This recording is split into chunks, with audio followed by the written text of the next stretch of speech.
The state of Kansas recently approved a plan that would finance up to 70% of the cost of new stadiums for the Chiefs and Royals. New Bills wide receiver Marquez Valdez-Scantling tells Colin Cowherd he vows to, quote, be himself when it comes to replacing Stephon Diggs in Buffalo. MVS compared the situation to replacing Tyreek Hill in Kansas City. This has been NFL Network Now on the Westwood One Radio Network. They say health is wealth, and I could not agree more. That's why if you or somebody in your life is living with everyday aches and pains, I want to tell you about Relief Factor. And I'm telling you, I can feel the difference. Relief Factor is a daily supplement that helps fight pain naturally. Naturally. Now that's a big deal. Developed by doctors. Relief Factor's unique formula of ingredients all work together to help support your body's response to inflammation. Instead of masking pain for a couple of hours, Relief Factor actually helps reduce or even eliminate your pain for good. Whether it's neck, back, joint, or muscle pain, if you're looking to feel better, live better, give Relief Factor a try. In 3 weeks, you will know if it's working because you'll feel it. For instance, I was sent Relief Factor to try, and I've been taking it every single day. I'll tell you what, I feel the difference every day. Go to relieffactor.com or call 1-800-4RELIEF. That's 1-800-4RELIEF. Save on your first order. Don't let pain tell you how to live. Fight back naturally with Relief Factor. These products and statements have not been evaluated by the Food and Drug Administration. These products are not intended to diagnose, treat, cure, or prevent any disease or... Tickets for less. Best seats, best prices, no service fees. Shop ticketsforless.com. KOZN Bellevue, Omaha, Council Bluffs. This is 1620 The Zone.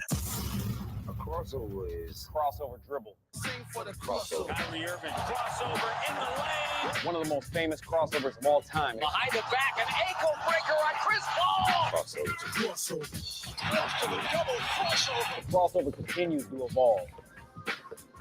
The crossover powered by Everlevel Concrete Repair in Omaha at everlevelconcrete.com. Good Monday to you should be very happy. I'm ready to go. I said 3 out of 4 in favor of Cleveland. Yeah, and boy, was I wrong. I'm back. What are we still? 7 back now? 7 games Minnesota out. 6. Yeah. Forgot about Minnesota. How could you forget about Minnesota? Should have been 4. Instant replay. I know. Way to go. True. Way to go, instant replay. We all agree that instant replay is great and fixes all of our problems. It's the solution. It's the solution. But no, it's not. Yeah. Not at all. They can't tell when home runs are fair or foul. So even though there's clear video evidence, it's fine. It's fine. And we got so much going on today, guys. I mean, it's Canadian Independence Day, but we've got... Is it really? Happy Independence Day, Canada. Don't you feel like every hockey schedule should drop today, too? I mean, you should just really dig into it. Yeah, my heart swells with Canadian pride. It does. Just had the draft over the weekend. Have yourself a Molson. Just in celebration today, boys. When was Canada? July 1st, 1867. Yep. 1867. There you go. There you go. However you want to celebrate. Happy birthday, Canada. Just make sure if you talk about offense today, you say offense. You ever been to Canada? I've not. I've never been to Canada. Oh man, I've only been to like the regular parts of Canada. Have you? So did you? Not up to the northern. Did you guys know what that means? Okay, so you have been. I've been to only Ontario. Okay, but I'm assuming my favorite province. Well, what is your favorite Canadian province? Topic alert. Oh, I like Saskatoon. Big Saskatoon, Saskatchewan. Saskatchewan? Yeah, Saskatchewan. Yukon Territory, Newfoundland. There's some stuff. Yeah, there's some stuff going on in Saskatchewan, God bless Newfoundland, Alberta. Every once in a while, I see Alberta license plates around here. What is that, like a rental car? I don't know, but usually actually a big truck. Because typically when I see a Florida license plate, I just assume it's a rental car. No, they drive up here. There's a lot to see out here. Well, there is. People are flocking to our portion of the country. Yeah. Nobody goes to British Columbia. Definitely nobody goes to the Nunavut. Well, we almost went to more like none. You've got the flag up there, right? Or not the flag, but you've got the map. Got the map. You got the map. Okay, would Saskatchewan that be just north of North Dakota? Yeah. Okay. Pretty much, yeah. So and we were Manitoba. Yes. All right. So we were in a baseball regional. You went to Manitoba? We were in Williston, North Dakota, and apparently it was only like a very short drive to the Saskatchewan border. And so we had some of the parents for our baseball team try to go up there one night. They got turned back. I don't know why. I never heard the end of that story. Oh, well, you can't just walk into Canada. Yeah. Well, yeah. They drove up there and I think They probably didn't have passports. That's why I was wondering if it was just simple as they didn't have passports. They thought they can get in with their Nebraska DL. I don't think so. I don't think you had. But I would think if you're getting ready for that trip, you're like, oh, you know what? Maybe one night we could get into Saskatchewan. You would think because these were what do you adults, do when you go to Saskatchewan? I would think that poutine. But you could have some poutine. I'm sure they got that in North Dakota. You'd be surprised. They did have a really cheap subway. That was the best part about Williston, North Dakota. Let's see. You catch the road up. The OG prices at their subway. You're catching I-29 all the way up through North Dakota, and then it turns into a Canadian road. And then you're probably like an hour or so away from Winnipeg. Yeah. Once you get to the border. Yeah. Lovely Winnipeg. I don't know. They were very excited. I don't know why they wanted to go up there. I was in my early 20s. I was just a lowly assistant coach, so I had no say in the matter, but I never found out why they got turned back. It probably was. I would imagine I bet one person out of the entire group forgot their passport, and so they all decide, well, we can't leave a man behind. Look at this. I just heard from your most recent guest on your show, Jacob Bigelow. Yeah. My parents went to Canada, and this is what they brought me back. And it's a picture of a Snoop Dogg Cali to Canada tour featuring Warren G. Dope. And he apparently did like a dozen shows all throughout Canada. And the front depicts Snoop Dogg in a Maple Leafs sweater with a C on the front. Look at that, Snoop Dogg. We got a weird collection of Snoop Dogg shirts around here. He'll wear anyone's jersey. He really will. Yeah. His loyalty now. I mean, he was on the Milwaukee Brewers broadcast not that long. Was that last week? Yeah. Yeah. He's everywhere. I mean, we know that he did. I don't know what he was paid to do the 420 show in Lincoln, but we know he performed at Pinnacle Bank Arena on 420 I think that was just luck. That's crazy. I think that was just luck. When you think of all people that would be doing a 420 concert, Snoop would be back in Cali. Probably in Long Beach. Yeah, you would think that he would schedule that out? Yeah. Nope. Do you think Lincoln. he realized it until 48 hours before the show? He realized. Wait, I'm going to be in Lincoln? I mean, most people who celebrate 420 know where they're going to be on 420. Well, that's true. Well, I wonder if he imbibes so much that is like it's no different than any other day. So let me give them a treat. It's kind of like when we he seemed normal. When us Irish people say St. Patrick's Day is amateur day, we're like, it's amateur hour. Yeah. Like I don't need it to be actually like a day that I just go out and get schnackered. So Still crazy that we have we got Alaska, Like, can you believe that? How did we steal that? Are you saying that was a value pick? Seriously, it was. This is giant. We got best value in the draft. Giant space. Like right in Canada's backyard. How do we get that? This might be the most random thing that I hear in the month of July. Kicking it off. How did we get Alaska? How'd we pull that? It's quite the find. What a pull. It is. They got a good summer baseball league up there too. A lot of college kids like to play in that little summer, that little Alaskan summer league. Yeah. Turns out it doesn't get dark. Right. Exactly. You're playing at 3 a.m. It's like playing a 3 p.m. game. I've seen a lot of time lapses of what it's like at 2:00 in the morning in Alaska. So you've gone to Alaska a handful of times? I've never been to Alaska in my life. Oh, okay. No, I've just seen some time lapses on TikTok. Oh, the time. Okay. Yeah. I got you. Yeah. Has anybody in this? I've never been to Alaska. Josh, you ever been to Alaska? No. Okay. I want to go. That could be maybe we should just do a random summer show on the day that there's no day or there's no nighttime. What time is it in Alaska? Easy. Anchorage. It's currently. Is it noon? No. Well, it doesn't. There's no way like that's correct. It is currently 7:07 a.m. in Anchorage. So they're 3 hours behind us. I got to go the other way. I guess that would make sense. Yeah. Come on. What are we doing? Yeah, it's true. Alaska's over there. Yeah, it's true. 7:07 in Alaska, unless you go all the way out to ADOC. It's 6:07.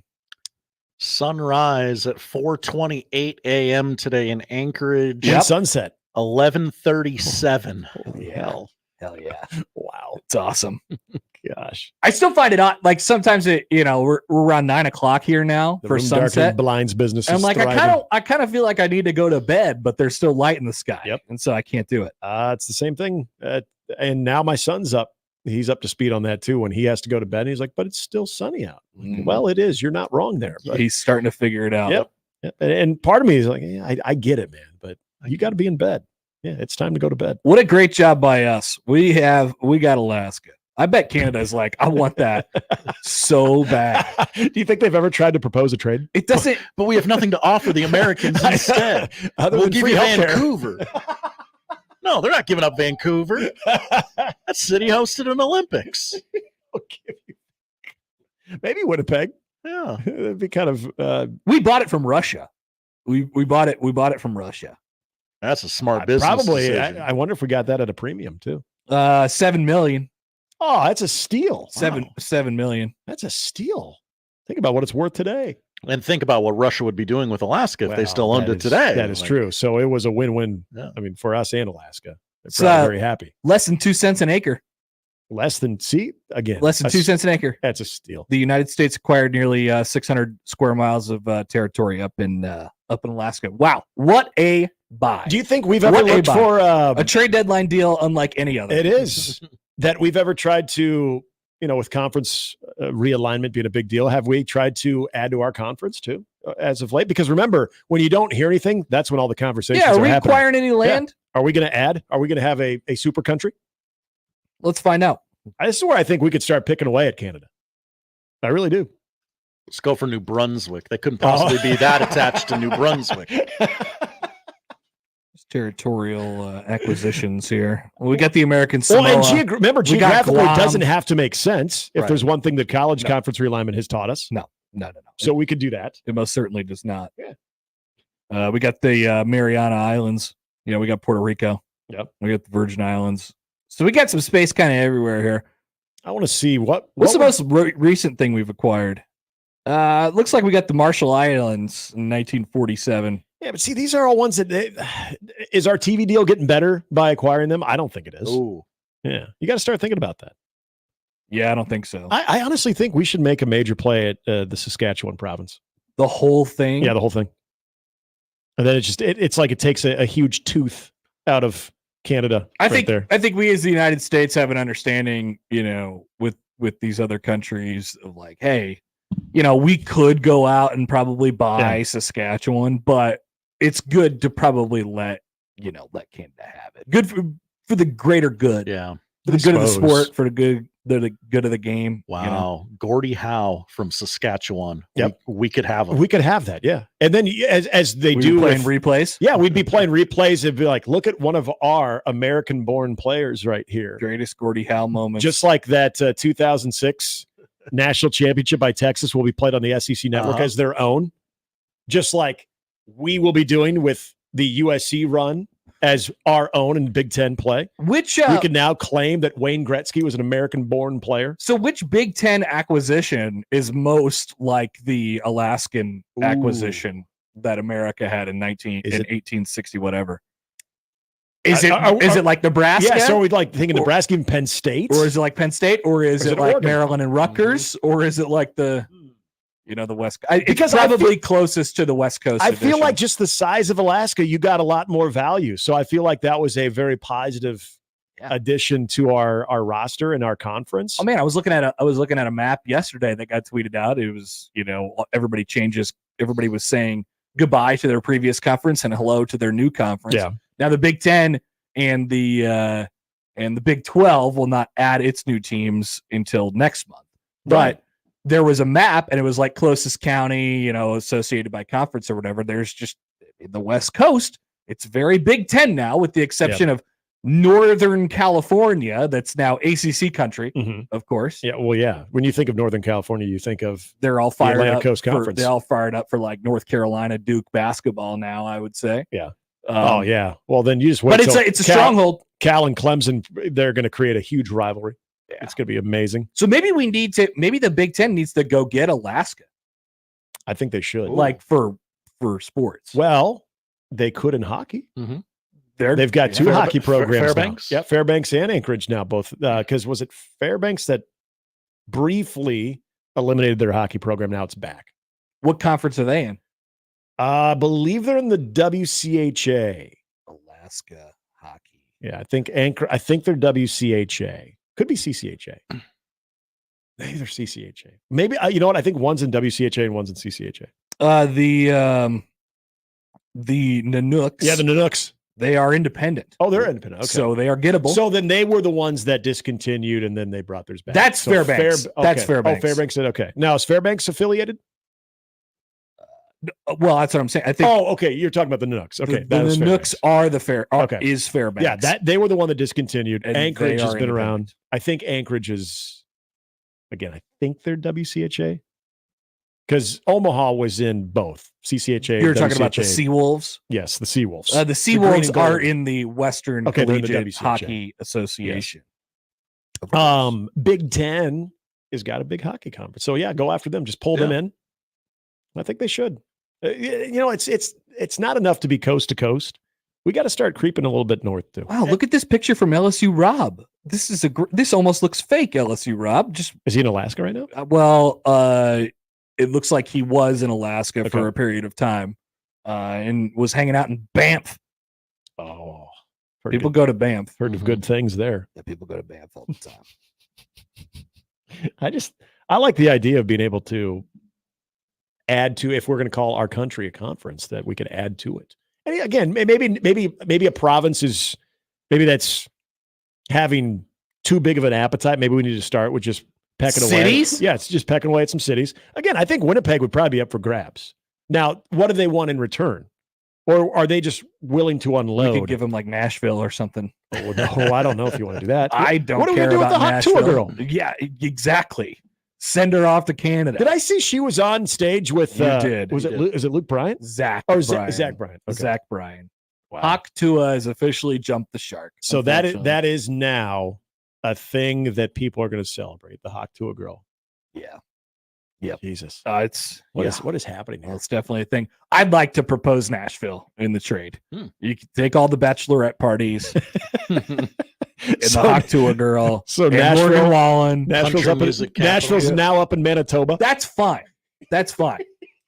I mean, it's geographically, and we put Winnipeg or Nashville. No, don't you think it would be good for Nashville if like you had to have a passport to get in? That would be good, yeah. That probably would. Actually, that would probably solve a lot of issues. I agree completely. People would be driving down their bachelorette parties. Oh my God, I forgot my passport. Yep. Sorry, turn back. The stupefaction you can't come anymore. A lot of our society might be solved right there. I think that'd be better. We should trade Nashville for a nice Canadian city somewhere. By the way, Gary brought up a really good point, or Calgary, at least a question about Edmonton. the Hawk Tua girl. What do you think her parents think of that? Very proud. Yeah. Very proud. He went as far as saying, I think you might get disowned. Wow. I don't know. I don't know how. I mean, she really leaned into the bit. And then now, I mean, she's at least going to have another year of being the Hawk Tua girl, and I don't know about a year. I'm thinking about a couple more weeks. You know how people stretch these things out, though. Yeah, but I don't know. She hasn't been like Does it make it in a football season? She hasn't been very like she did show up at this. That was her big appearance post. And I guarantee you, she probably got one of the loudest ovations. Guarantee it. Probably. I'm sure she did, because that's what we are. Yeah, we think it's so cool. But if I went to if you go to the Zach Bryan concert, you look forward to whoever's going to be on stage with them at the end. In some cases, it's Matt Rhule. Sometimes in some cases, it's Dylon. In so think of that. Nashville's representative at this point is Hawk Tua. Yeah, think of that. You had Matt Rhule, Dylan Raiola, and the Hawk Tua girl. I think Nashville is a perfectly acceptable trade. It's almost like a player to be named later. I just go back to the Katie Nolan tweet from Friday. Yeah, that was tough. Every single time she meets a guy. Yep. Oh yeah. You're on, girl. Yep, exactly. It's like, okay. Bad. Tough. At what point? Nobody wants to come back to their bros and say they made out with the Hawk Tua girl. Exactly. They're like, all right, so was it? I mean, did she do it? Yeah, you've now painted yourself in that corner. I don't kiss and tell, guys. Yeah. Straight trade. So Nashville for Winnipeg. Yeah, any of them really. Straight Winnipeg, up. Canada, or Edmonton, Calgary. You know what could be sneaky good? Toronto. Calgary. Yeah. I think Calgary could be good. Yeah. And we would have to call it Calgary. Sure.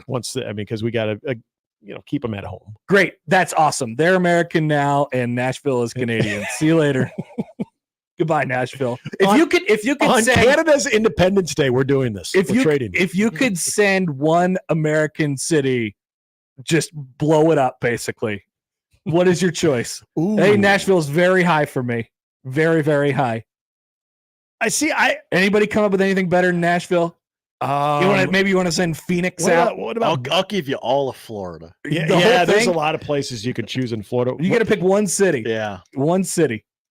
What about New Brunswick, New Jersey? What about Newark? What about Newark? No, Newark has a very special airport. It's true. It is a big airport. We would be screwed. I'll give them Jacksonville. Oh, that's a good one. Yeah, that's fine. I wouldn't have any problem with that. That is. But I want our trade partners to get a little bit of value here. Maybe they see, okay, country music. What about El Paso, Texas? I feel like no one would miss that. Yeah, that's fine. Yeah, that's fine. I don't know if they would be willing to give up Calgary for El Paso. Portland, you could send them off. Oh, I got a good one. Fresno. Yeah, Fresno. There's nothing great about Nobody Fresno cares other about than Adrian Martinez. There's nothing really good about But Fresno. I just don't know that Canada would have any interest. You don't think so? We got to sweeten the pot a little bit for them. Charles in the YouTube chat says, give them Secaucus. Secaucus, home of instant replay. Yeah. That's a great idea. You could have the whole MLB office.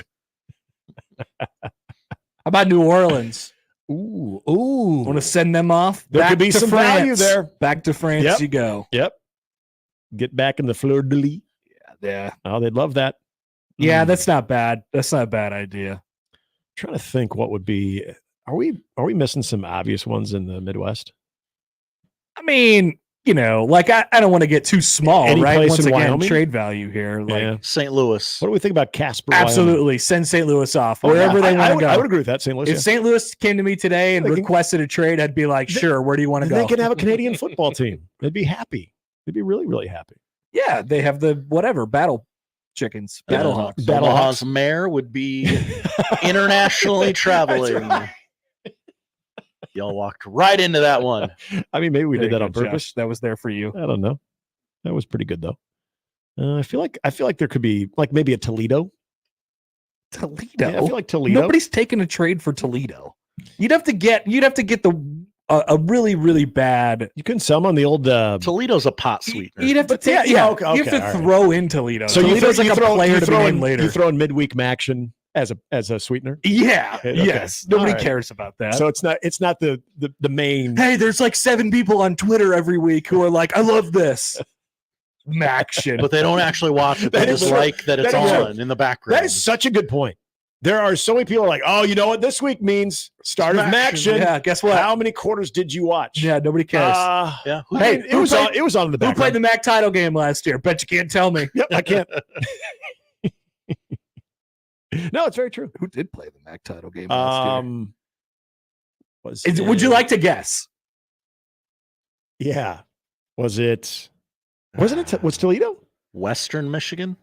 The MAC championship game took place on December 2nd. Was just like that all the Ohio? other championship games between the Miami University Oh, Redhawks and the Like Toledo. Rockets. It was Toledo. Rockets. Okay. Oh. Yes, Yeah. See, Toledo. they were both Again, 11 adding and more 6. value to this trade. Miami of Ohio ended up winning that game to get their 11th win of the year. Congratulations! Good to job, them. Redhawks. Prevented Toledo from winning back-to-back Macs. Yep. See, and what Toledo has now proven is that they are a football program power, even though Matt Campbell is no longer the head coach there. That's right. Mm-hmm. Toledo's a throw-in. Toledo just keeps it going. Toledo's a throw-in. That's a pretty good throw-in, though, depending on who Not you're. really. What about Yakima, Washington?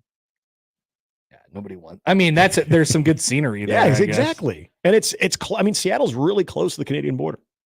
Yeah. Washington, Seattle. I mean, No, you're but not giving up Seattle, though. But then we're getting like territorial. Seattle, there. hopefully we get So I a couple. I want to keep Yakima. If we give up Seattle, I want not only Calgary, but I'm probably asking you to throw in Edmonton. And you need multiple cities coming back if you're giving Seattle away. Right. Absolutely, that's a huge piece. Mm-hmm. That's like Juan Soto. I need Seattle. I need it to look like the Paul George for SGA trade. Yeah. Where I might even ask you to throw in Regina.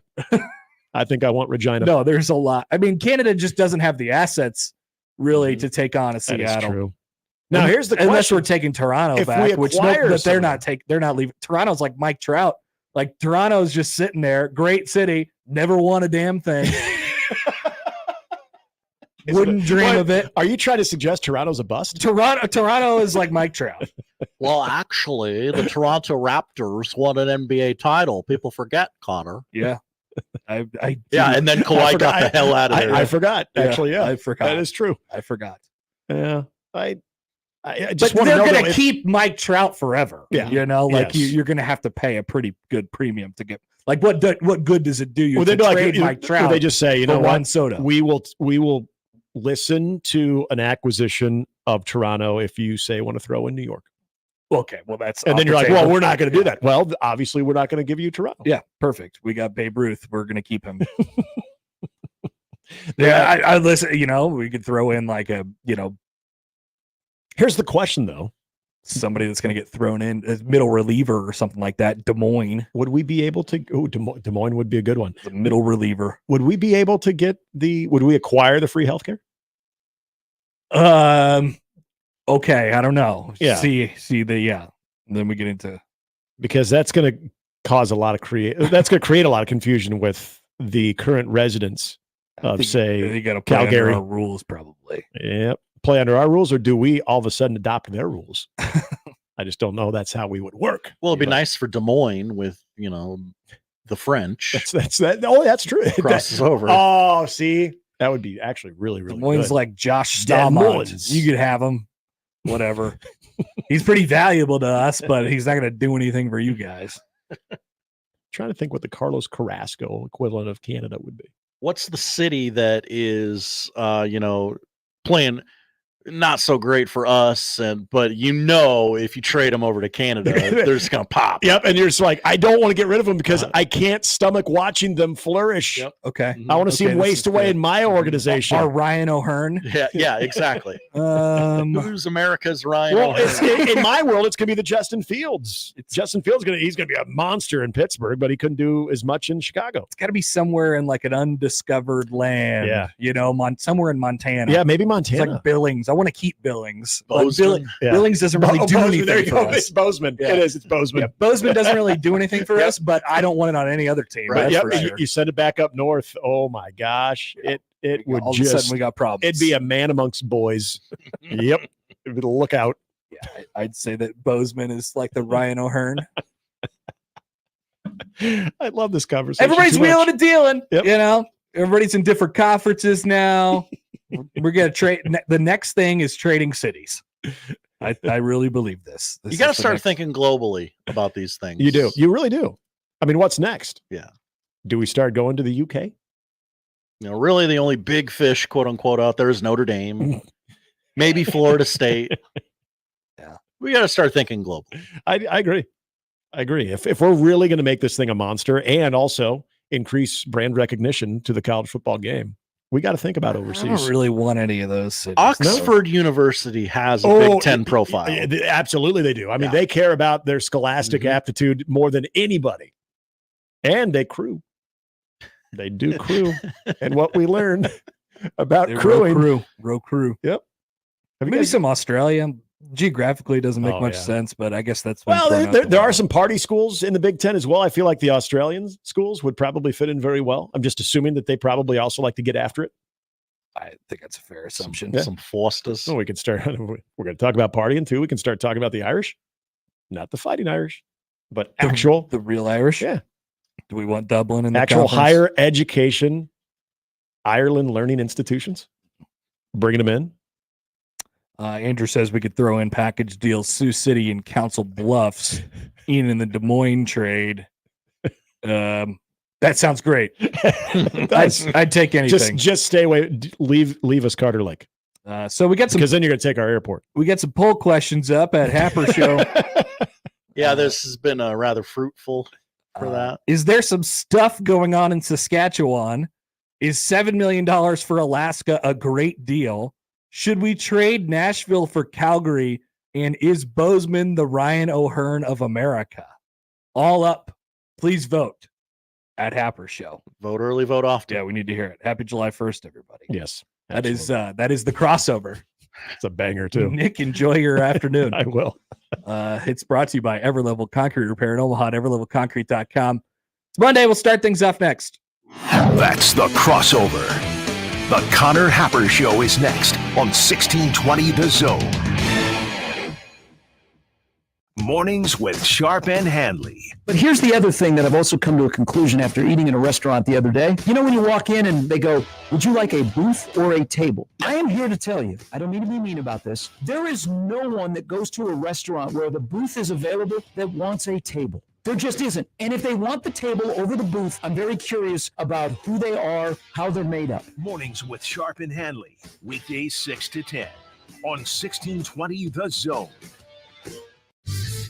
Your Omaha area forecast presented by Funplex Water Park and Rides from the KETV Newswatch 7 Weather Center on 1620 The Zone. Showers and thunder showers likely during the morning hours on Monday. Then expect mostly cloudy skies in the afternoon with highs in the mid to upper 70s. Another round of strong to severe storms possible Monday night into Tuesday morning. I'm meteorologist Sean Everson from KETV Newswatch 7. At Athletico Physical Therapy, our favorite patients are the impatient ones, the ones who don't want to wait 3 months to see a specialist or wait until that little pain becomes a big one, the ones who know that Athletico's therapists can help them take the recovery into their own hands. Our favorite patients are the ones who just can't and won't wait because they don't have to. So get a little impatient and start with physical therapy at Athletico. With no prescription needed in most states to get started, you'll be right back at it in no time. Schedule your free assessment at athletico.com. Raid wants to know, what would you do if you could confidently face every day knowing you and your loved ones are protected? Would you sing along to your favorite song at the top of your lungs? Turn off the GPS and let your heart do the guiding. Go to the drive-thru and order one of everything. Feel the buzz of confidence of knowing you are protected with 65 years of insect science in your hands. Raid.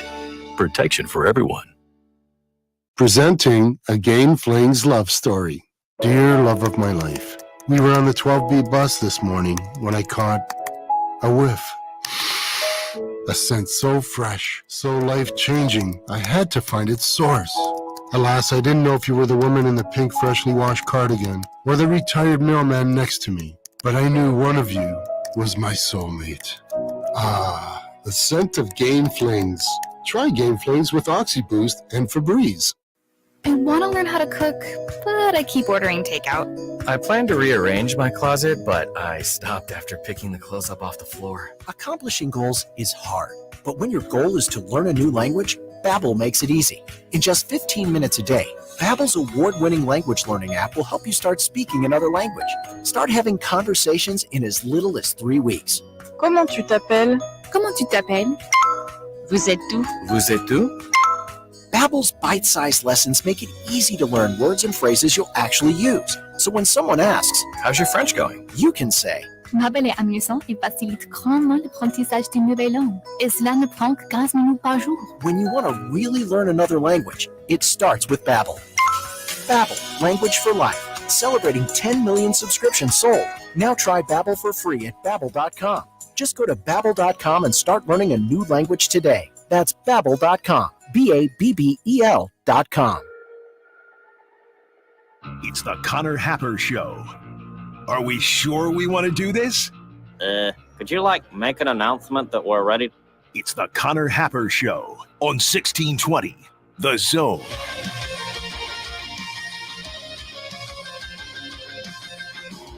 Good morning and happy July, everybody. Just to recap, Stanford, Cal, and SMU are in the ACC now. Texas and Oklahoma are in the SEC. Texas Tech is an Adidas school with the Patrick Mahomes logo on their in the middle of their field now. And so life is a little different today. In another month, there will be 4 new schools in the Big Ten. There will be several uncountable amount of schools that are in the Big 12. And there will still be our friends Oregon State and Washington State, who will theoretically still exist in a month, but they are conference mateless. That's just a recap. Happy July to everybody. July 1st, big day. It's a huge day. It's Bobby Bonilla Day. Oh, people forget. Congratulations to Bobby Bonilla, who got $1 million more from the Mets. Shout out to Bernie Madoff. Love talking Bernie Madoff. What's the thing we do every year? Talk about Bernie Madoff every July 1st. And then you hop on Twitter, is like, wow, happy Bobby Bonilla Day. And then somebody will be like, well, did you know that Chris Davis got paid like $15 million today by the Orioles? Or like Ken Griffey Jr. does this too. And like, yes, it's okay. But it's funny that it's Bobby Bonilla. And we like to say Bobby Bonilla. It's fun to say. And it's still going on for another 10 years. It's fun to laugh at the Mets. Yes. And he stopped playing baseball in the year. It's like 2004-ish. Yeah. Somewhere around there. Yeah. And he's going to get paid till 2039. That's right. That is right. So did you know? Here's another did you know? Did you know Bobby Bonilla also did this with another contract with a different team? That's right. The Baltimore Orioles still pay Bobby Bonilla $500,000 every year, and they'll be doing that for the next 5 years. Yeah. Tell that to your friends at the party tonight. Tip of the cap to Bobby Bonilla's agent. Great job. Incredible. At the time, I'm sure Bobby went, I'd rather have it now. But his agent said, no, hear me out on this. And he's a trailblazer, because look at Ohtani. Yeah. Ohtani makes $5 now, and when he retires, he'll be making like $70 million. And he hits a home run every day. Every single day. Not, Josh, you're being sarcastic. He doesn't hit a home run every day. No, Shohei Ohtani hits a home run every day. Every day. Bet on it. You will win. We're also trading American cities to other countries today. So happy July 1st. Raven has a question on Twitter. Hi, Raven. At Happer Show. To the question, should we trade Nashville for Calgary? Raven says, does Morgan Wallen go with Nashville? If he is included in the deal, then yes, 100%. Time to go get ready to speak Calgary, buddy. Yes, of course. He's included in his chair. Now, you're also going to lose like other country music acts, like probably can't have Carrie Underwood do Sunday Night Football theme song anymore because we need an American. We'll lose several country music award shows that definitely don't happen every day. Which happens more? Shohei Ohtani hits a home run, or there's a country music award show. But they can rebrand it. Hey, it's the CMA Awards. The C stands for Canada. Canada Music Awards. That could be exciting. Yeah. I'm just saying there's a lot of good opportunity out there. We're trying to sell it. Quick little brand refresh. Everybody needs that once in a while. Trying to sell it to our trade partners. Welcome to the show. Happy Monday. We are here on 4th of July week. And we have 9 Saturdays left until Nebraska plays UTEP. That's right, baby. 9 Saturdays. It's going to go like that, Josh. It'll be quick. John's summer is over. Today, we will have a chat with Mike Schaefer, 24/7 Sports. We'll talk some Cruton and other things with him. We'll ask him about the Nashville trade to see if he's interested in that at 11:30. Sam's on vacation this week, so we'll catch up with him next week. That's the lineup powered by the referees at John Higgins Weather Guard. Elsewhere, Nebraska got a transfer portal commitment over the weekend from LeBron's son. We got Bronny. You're like, wow, he got drafted number 55 overall to the Lakers, and now he's going to play corner for Nebraska? Yes. That's right. That is correct. You heard that news correctly. Texas A&M people, once again, continuing to be angry, and that is until they hired a coach who was on their staff who had went to Texas. So those pictures, by the way, of Michael Early in a Texas polo, they don't die. They don't go away. They might come up again in like April. That's their Dana Altman to Arkansas. Kind of, in a way, yes. Major League Baseball has once again decided to make a great rule change. Congratulations to them. Instant replay fails miserably in baseball. We'll talk about Texas and Oklahoma officially moving to the SEC, and I have a Big Ten related question there as well. We'll talk about how America has fallen in the ranks of football. Many people tweeted this at us over the weekend, and we appreciate it. But they were paying attention to the IFAF U20 World Championship and realized that not only did the USA get waxed by Japan, then they played in the bronze medal game and got beat in a thriller, apparently. Again, this time by Austria. What has happened to our country? What has happened to our country? And on this Canadian Independence Day, we'll get to the bashing of the under 20 football players, but we do want to congratulate Canada on winning a historic third straight gold medal by beating Japan 20-9 in football. Yeah, that U20 gold medal game.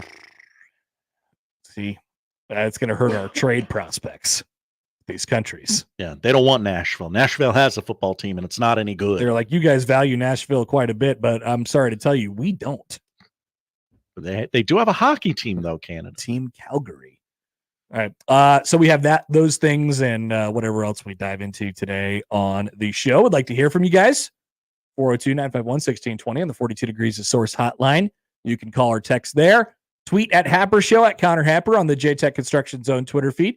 Email Connor or Josh O at 1620thezone.com on the Equitable Bank Zone inbox. We say good morning to our YouTube streaming audience today. Those of you watching on zonetv.live or on YouTube/1620thezone TV, where Tiger Shark Diver writes in. Hi, Tiger Shark. Hi, it's raining.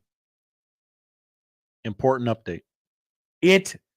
I'm happy to report it. 50th and Dodge, it is not raining anymore. Which means... But it definitely was raining.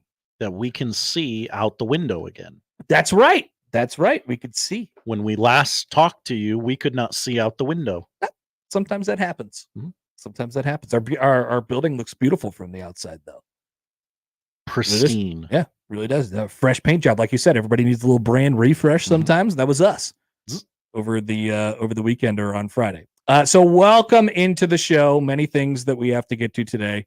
Like I said, we'll discuss Nebraska's latest commitment. They also did not get a local kid. Is it time to panic? Is it time to panic? They didn't get a local kid. Who? Chase Lofton.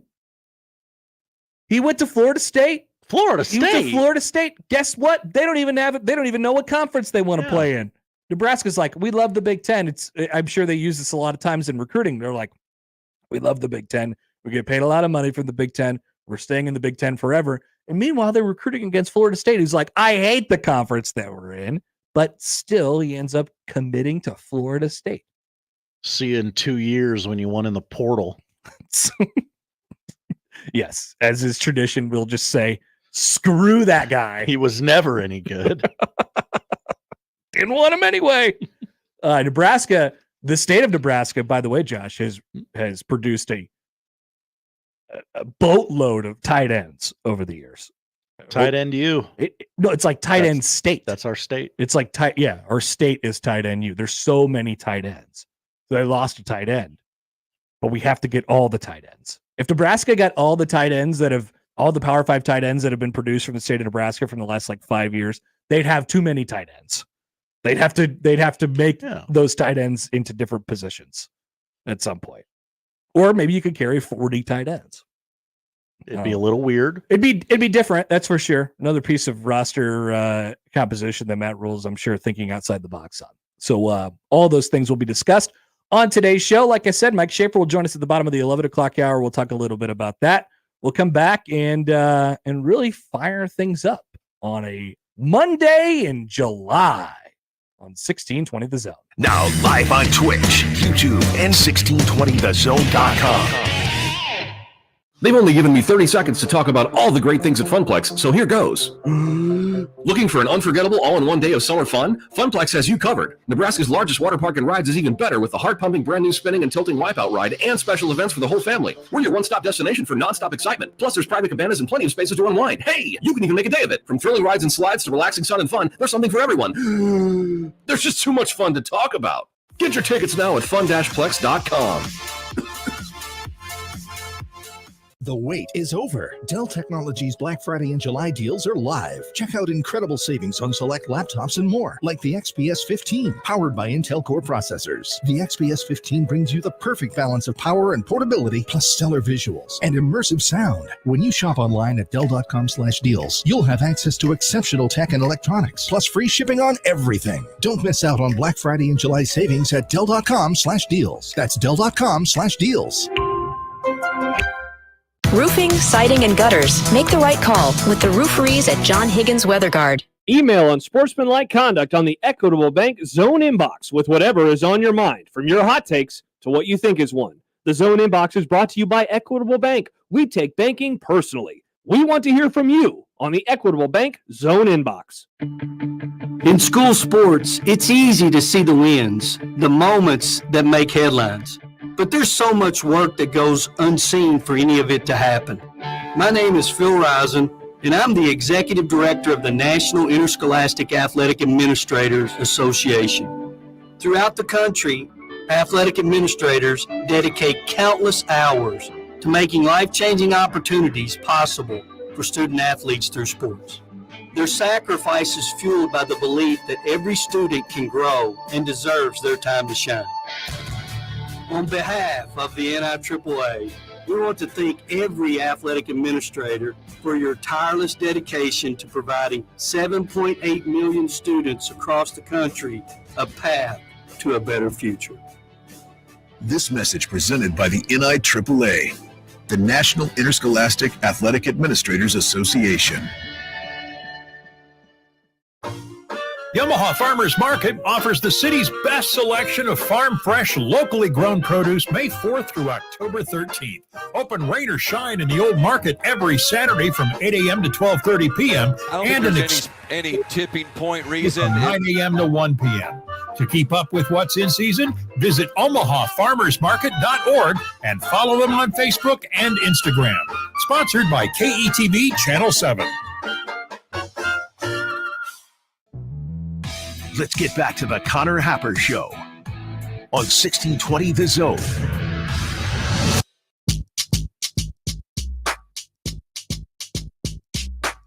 Did you catch any of the Texas to the SEC celebration? It's a celebration yesterday.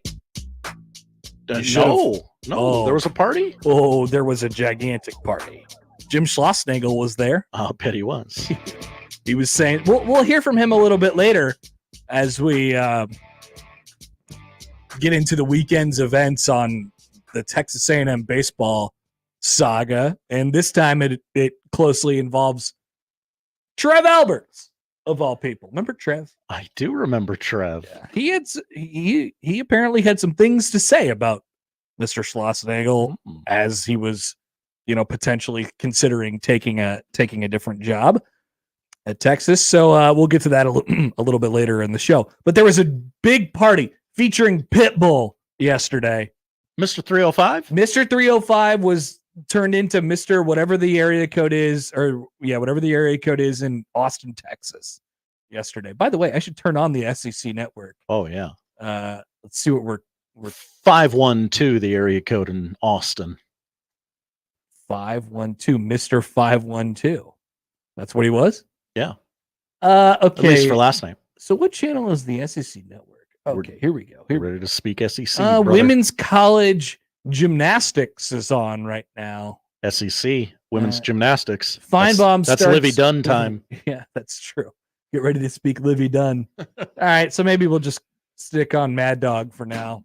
Talking about keys to the game and Mets Nationals today.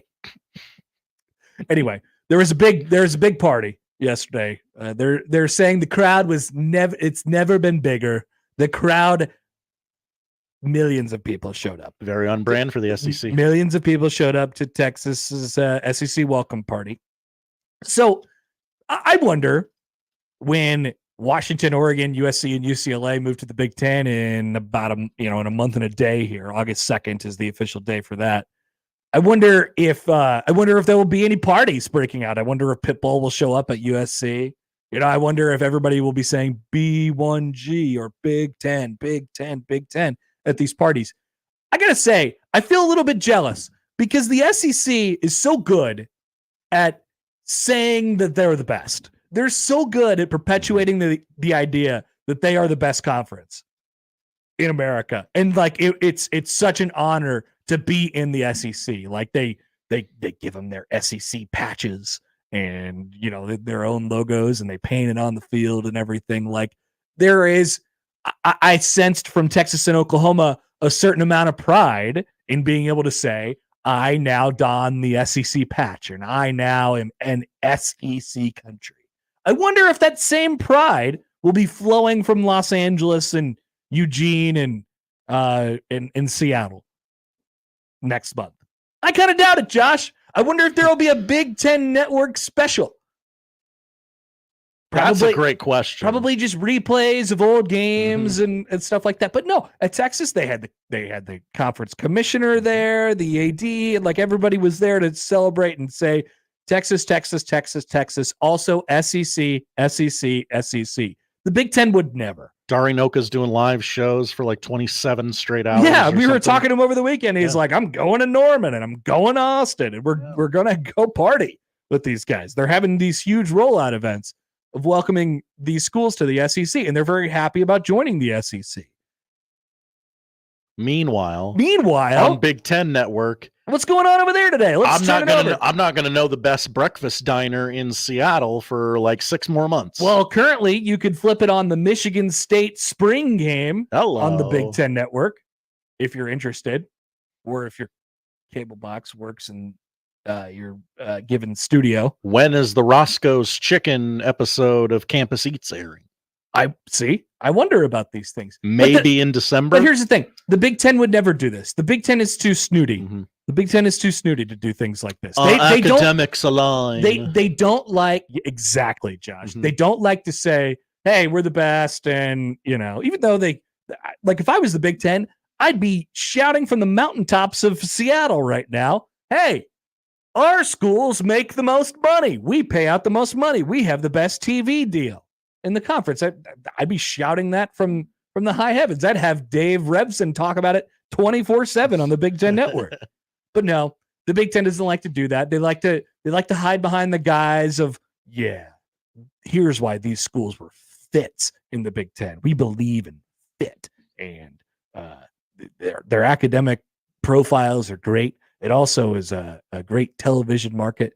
You realize that Texas and Oklahoma, those aren't incredible television markets by any means. Texas, I suppose, is. We're not talking about television markets. We're talking about brands. We're talking about history. We're talking about past success. The SEC is a perfect fit for those schools, but it doesn't matter if they would be or if they're not, because the SEC isn't hiding behind this fake idea of why those schools joined the conference. Tell people the truth, Big Ten. Yeah. Tell people the truth. Here's why we got USC, UCLA, and Oregon and Washington. Number one, because we wanted to add some, in the case of Washington and Oregon, we wanted to add USC and UCLA's friends. We bailed out UCLA. They're poor. So we figured we'd give them some money. And USC was a nice ad. That's what you should say. That's what you should tell everybody. Hey, thanks for taking us. We're USC. We get it. We know why you want us. We want to be a part with you too. But can you take our little brother with you? I mean, he's not quite right. They should just please. We don't want to leave him. We really just don't want to leave him. It's important to us that he be included in things. Now, if you won't take him, fine. But would you please? Could you do us a solid? Sure. I was reading the story on ESPN today about the logistics of moving conferences as it pertains to the physical signage on your campus. Oh, it's got to be a lot. And so, Chris Del Conte said yesterday that don't believe that guy. They were no, he's fine. Oh. They were really conscious about not putting any SEC signage up until today or until yesterday. They were really now I don't know how true that is. Like you said, Josh, maybe he's a liar.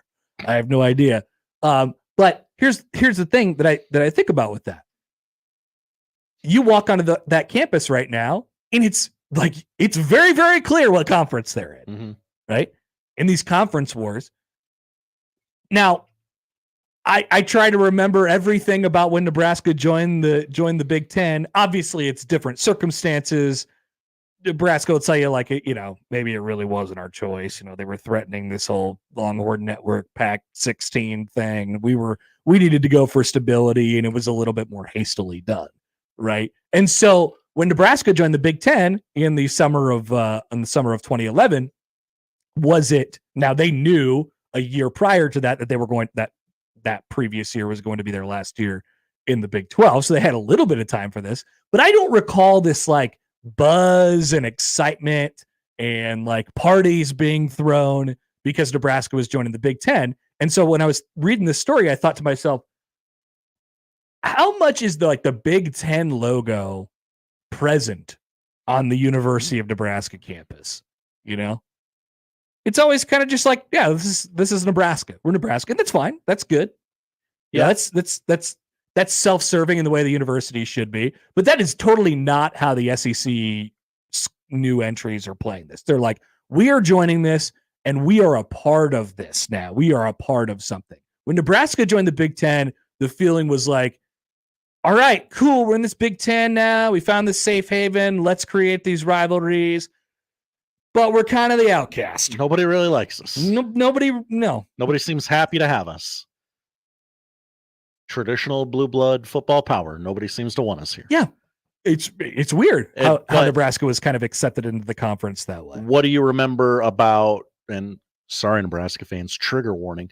What do you remember about Creighton's first day in the Big East? There were parties. There was a celebration. There was a to-do. That's a celebration. Exactly. How much is the Big 10 logo visible on Nebraska's campus? Maybe it's more than I give it credit for. I'm not walking around there every day. I was also reading this story, and there was a little tidbit in here about Oregon. And so Oregon is in the process of kind of transitioning over the Big 10 right now.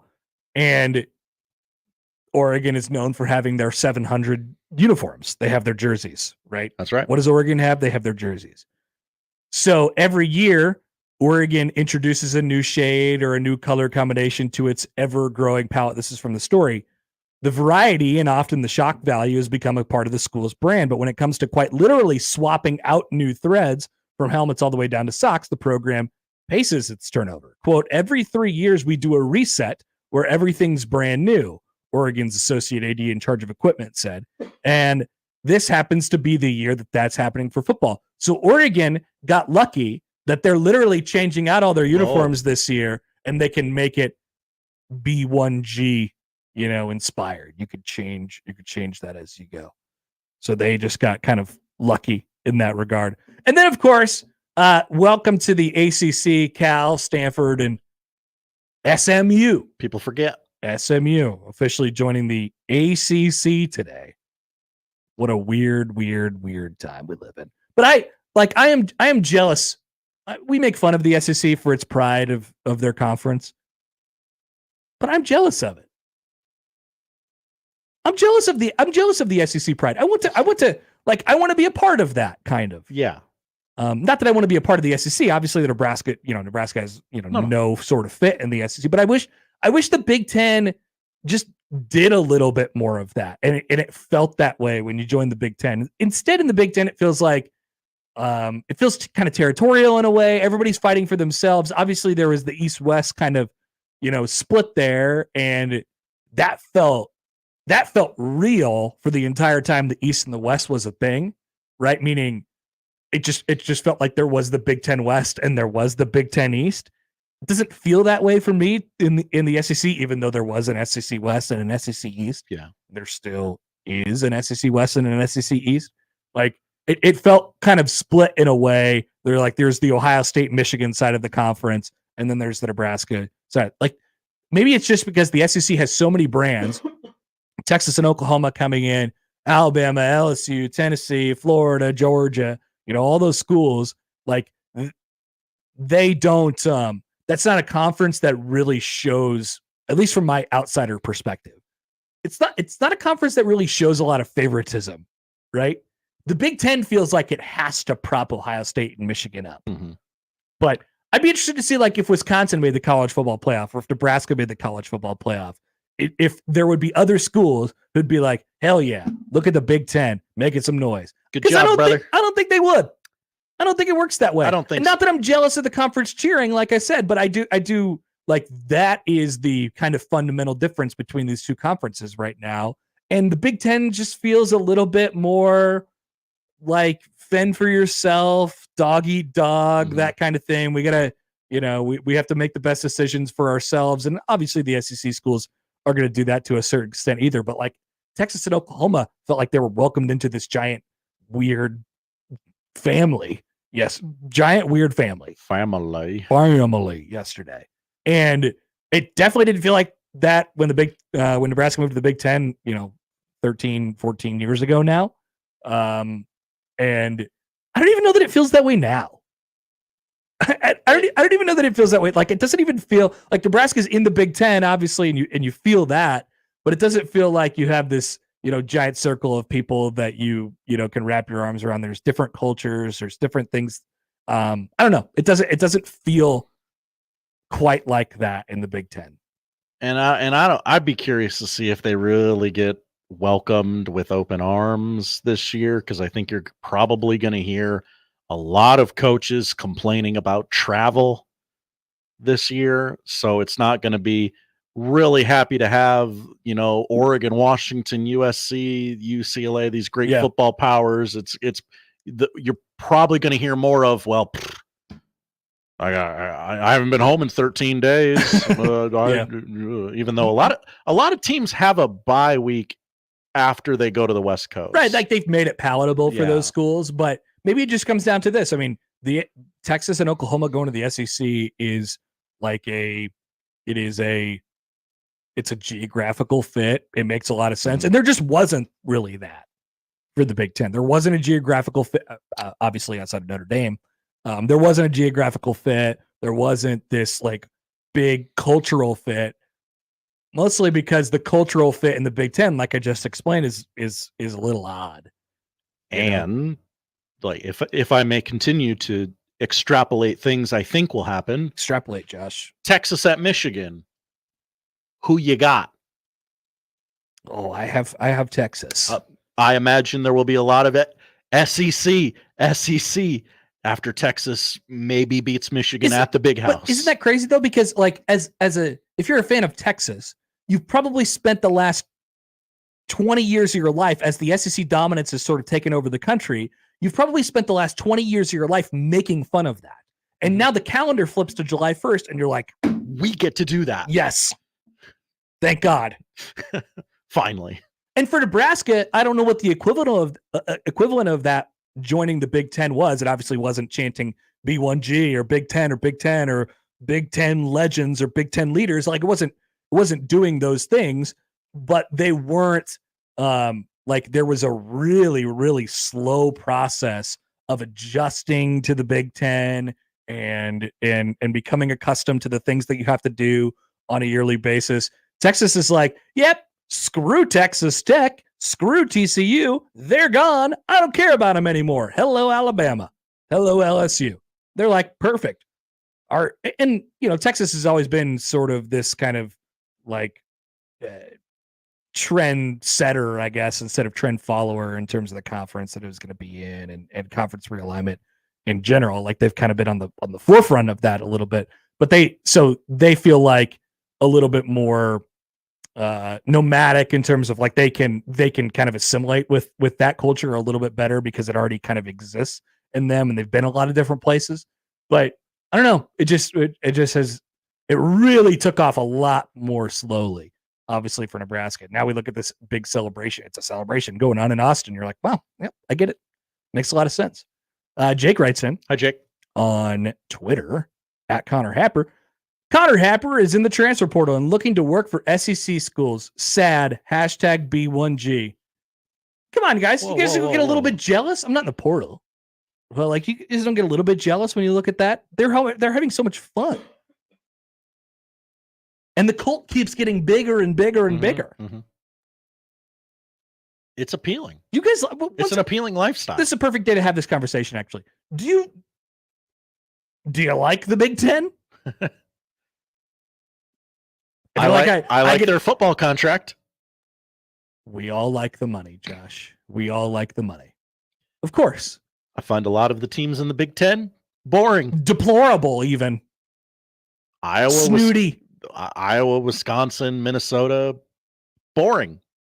Yeah. Northwestern, irrelevant. See, I think it's the top of the conference that decides like what's your shape going to be. Mm-hmm. Ohio State, Michigan, two of the most hateable. And not like in a lovable, hateable way either. Not like you're weird and I love you. No, like actually, why do you guys think you're so much better than everybody? Snooty, that type of way, in the snooty way. Top of the Big Ten is snooty, right?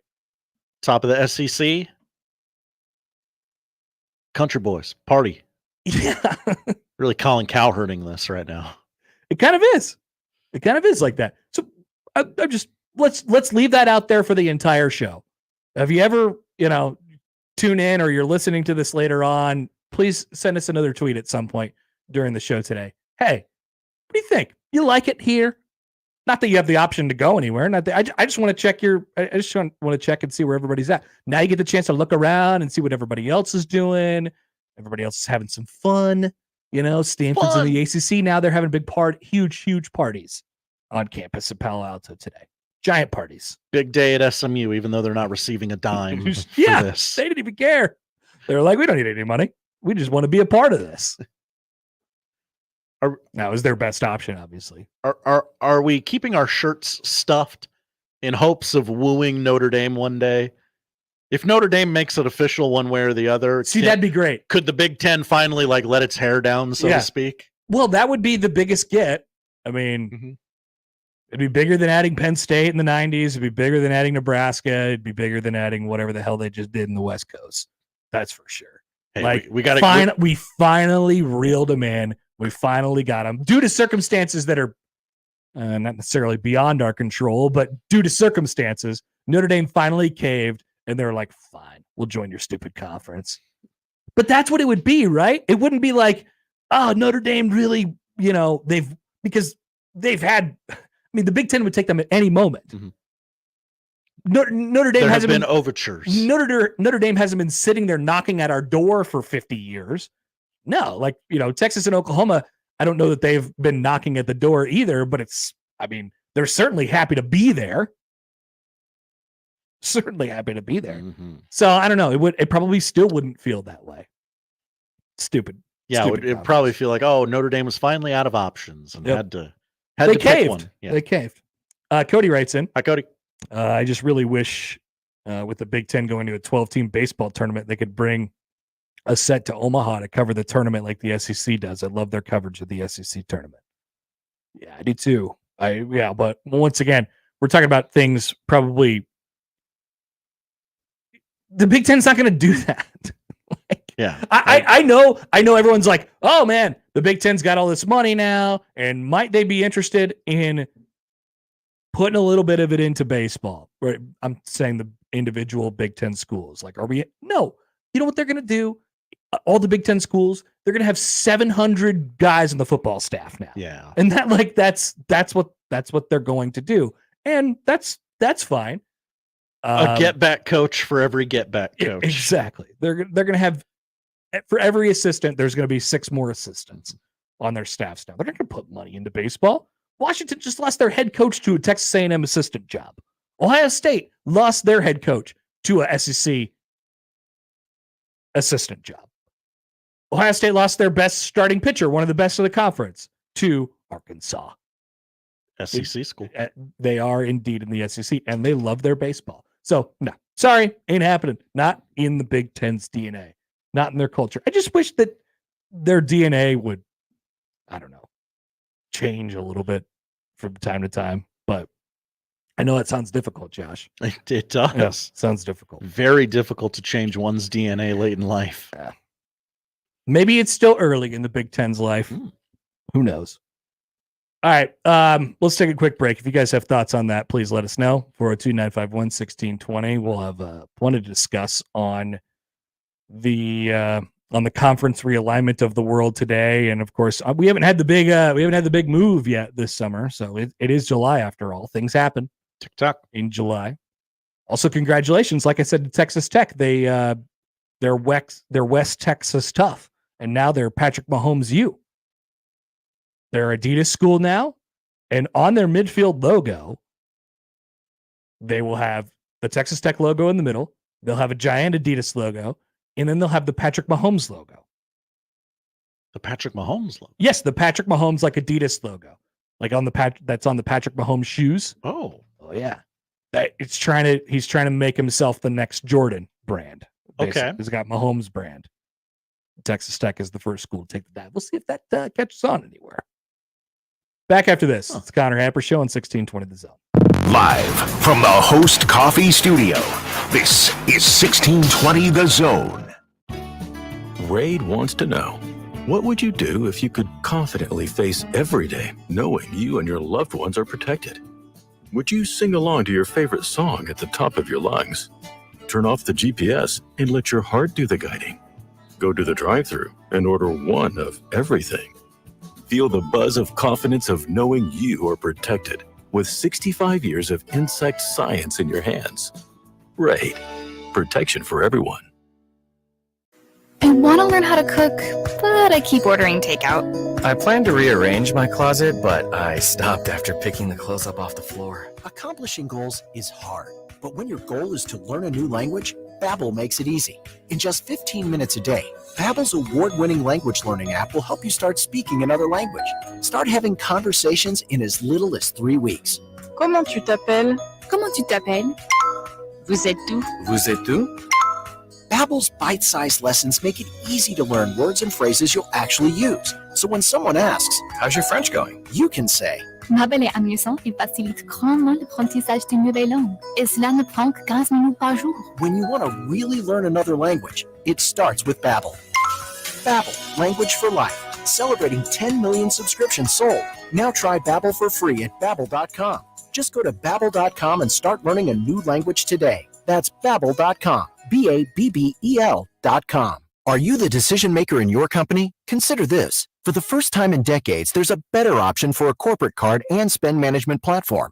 Meet Ramp, the only corporate card and spend management system designed to help you spend less money so you can make more. Most corporate credit cards offer points as incentives, but those points amount to less than their worth in real cash value. Ramp's business cards offer you cash back, real money in your pocket. Plus, you control who spends what with each vendor. And Ramp's software collects and verifies receipts automatically, which means you'll stop wasteful spending and close your books in hours instead of days. Businesses that use Ramp add up to 5% to their bottom line the first year.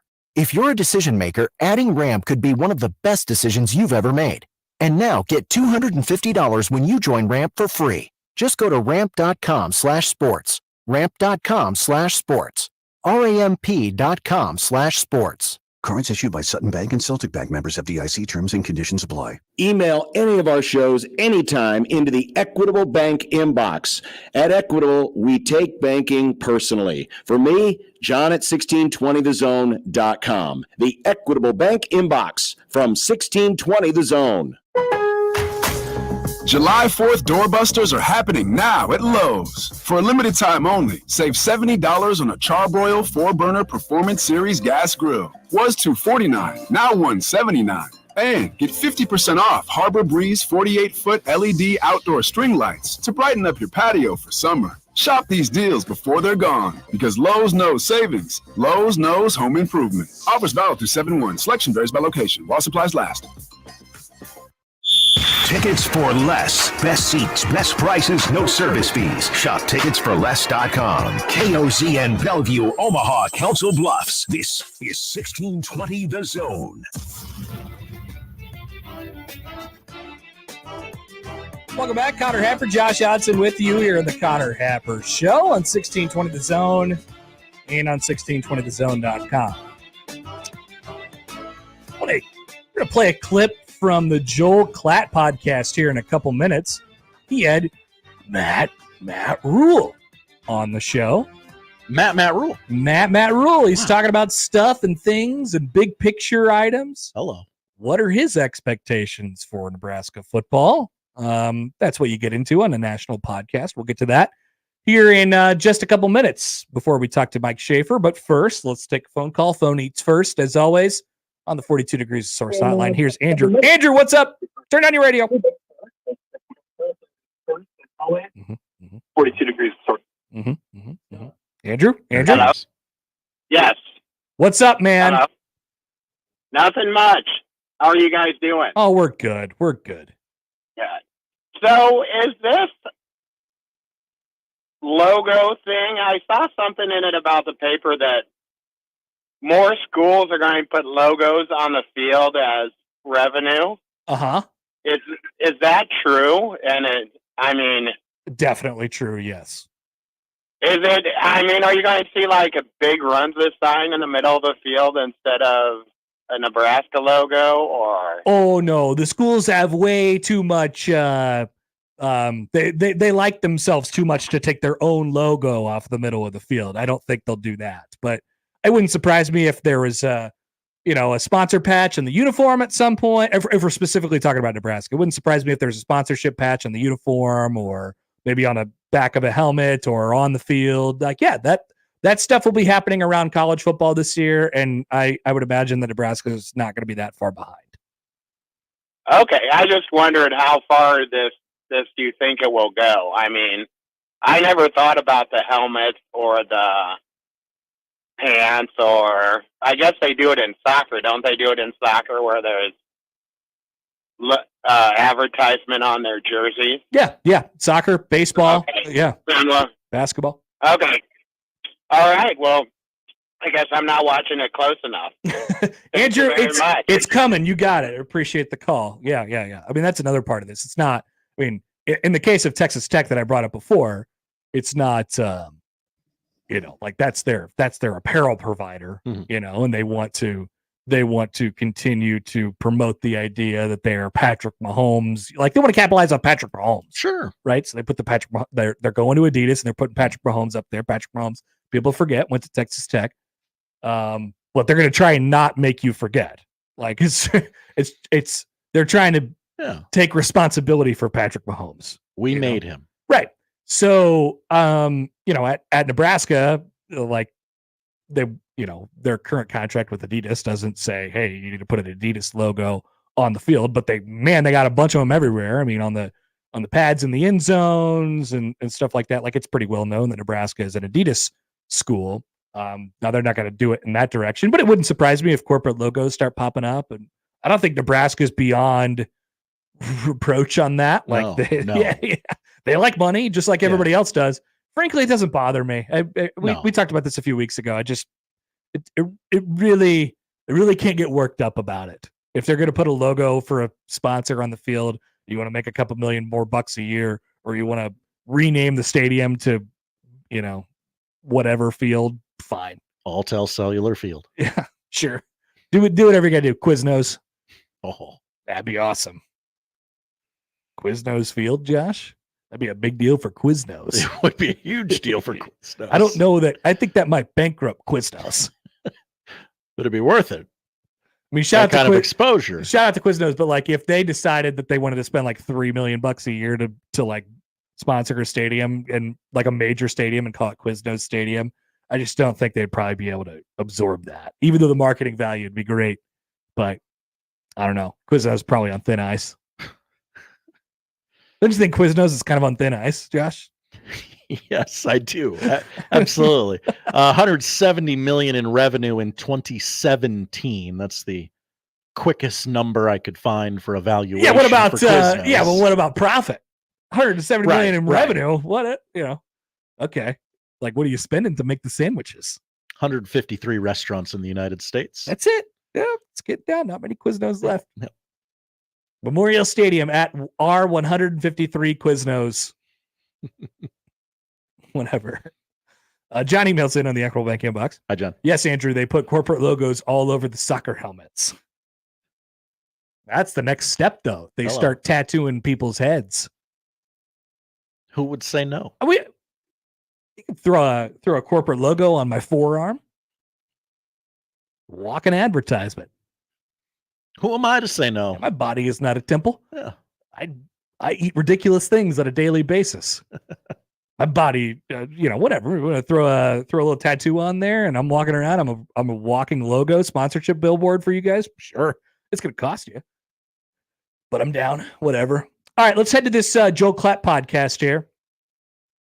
We'll hear more clips from this tomorrow on the show, as I haven't had the chance to obviously digest the whole thing yet, but I did watch this during the break. Josh tweeted this out.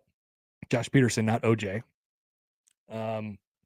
Here's Matt Rhule on a little bit of expectations, where they're at right now. And I think the last, so stick around here, the last 15 to 20 seconds of this is pretty good, where he talks about expectations, meaning, hey, he said, he'll say in here, you'll hear it, I certainly expect us to be a bowl team. And then. So listen up. Here's Matt Rhule on the Joel Klatt podcast. And before I click play on this, based on the logos in the corner, I do believe I'm obligated to tell you that the Joel Klatt podcast is brought to you by Hampton Inn and Suites and Hilton for the stay. Thank you. Do you have benchmarks? Yeah, I just expect us to make a massive jump from year 1 to year 2, and I expect our best jump to be from year 2 to year 3. I think you go from playing losing football to winning football to championship football.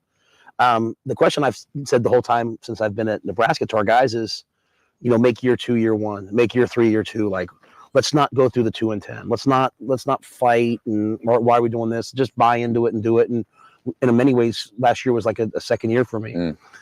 So I expect us to have a really good team this year. I expect us to make some runs. I expect us to be a team that people don't want to play. And so now, as we look at college football now, I always want us to win a bowl game. I want us to be in the conference title race, and I want us to fight to go play in the college football playoff and then win it. Yeah. And so where we are there, I certainly expect us to be a bowl eligible team. Can we be a team that challenges to go play in the college football playoff?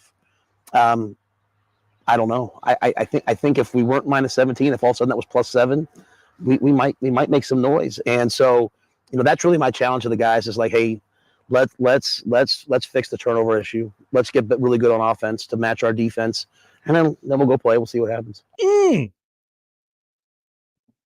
We'll indeed see what happens, Josh. Now, I know you get a little sick of hearing me talking about it every day, but Josh, you can attest to this. How much do we like talking about that minus 17? Oh, a lot. Yeah. And so in my mind, that is a number that is going to be indicative of what Nebraska does from a record perspective this year because of where they're at from a margin of error perspective from talent and all this other stuff, right? Like it won't tell you the whole story, but man, it's going to tell you a lot of the story. And what our conclusion every time we do a 20-minute segment about how they were minus 17 in the turnover margin last year is, they went 5-7 and they were 5-3 at one point. And they were minus 17 in the turnover margin. And it sounds like Matt Rhule has the same conclusion. And then he took it a step further. And he said, well, I don't know.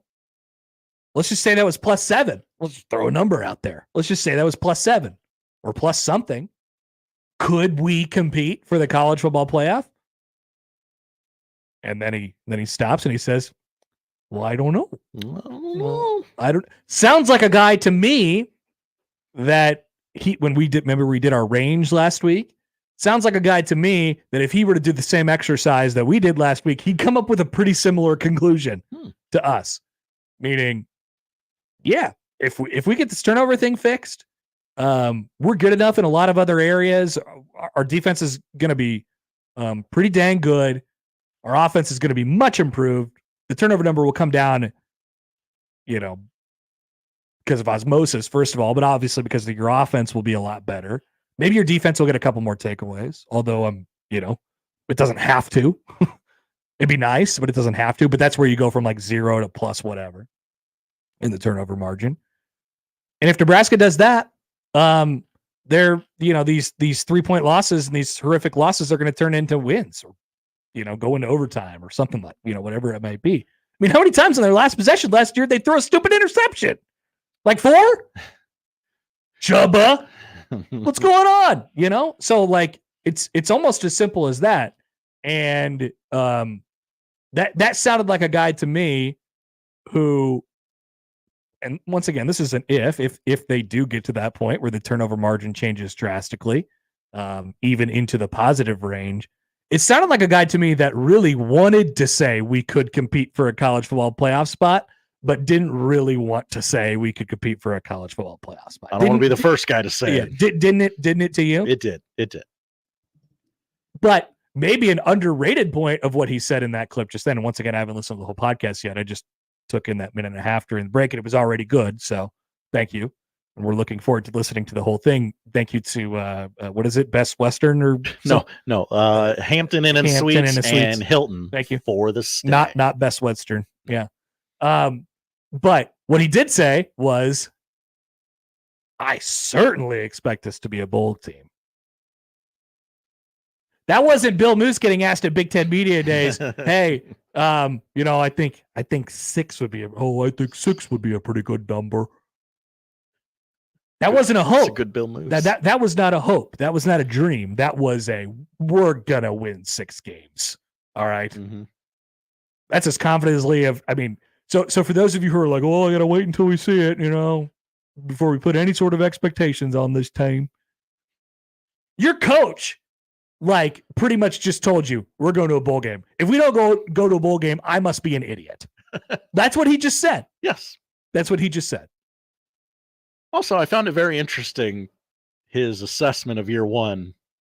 Hey, don't fight. Don't fight with me on this. Just buy in. Yeah. Do it. Can you just do it, please? Can you just do it? Can you just do it? This is from the Clat Pod Twitter. I haven't heard this yet either. At Coach Matt Rhule responds to Joe Klatt saying how incredible it would be to see Husker football in the CFP race. Quote, that will happen. It's just a matter of when. Hello. I like this guy. He's not running away. He's not running away from it. No. If we get lucky, things break. He's like, hey, we're good. Hey, we're good. It's just a matter of how good. Last year he was on his thing in July, especially at media days, talking about, we need to earn the respect back and all this stuff. I really think, whatever, it'll be interesting to see whatever floor they kind of set for themselves this year. Because this'll, assuming that he's here for a long time or a while, assuming that Matt Rhule's here for a while, this will kind of set the baseline expectation year. And so, you end up with 8 this year. You're like, okay, people are going to come back in 2025 and they're going to say 8 at least, and probably the next step after that is to be in that conversation for a title or a college football playoff appearance, stuff like that. So, whatever you are this year, this last year was a very abnormal year for Nebraska football. And I think in Matt Rhule's mind, that was the last year of that. We are not doing that again.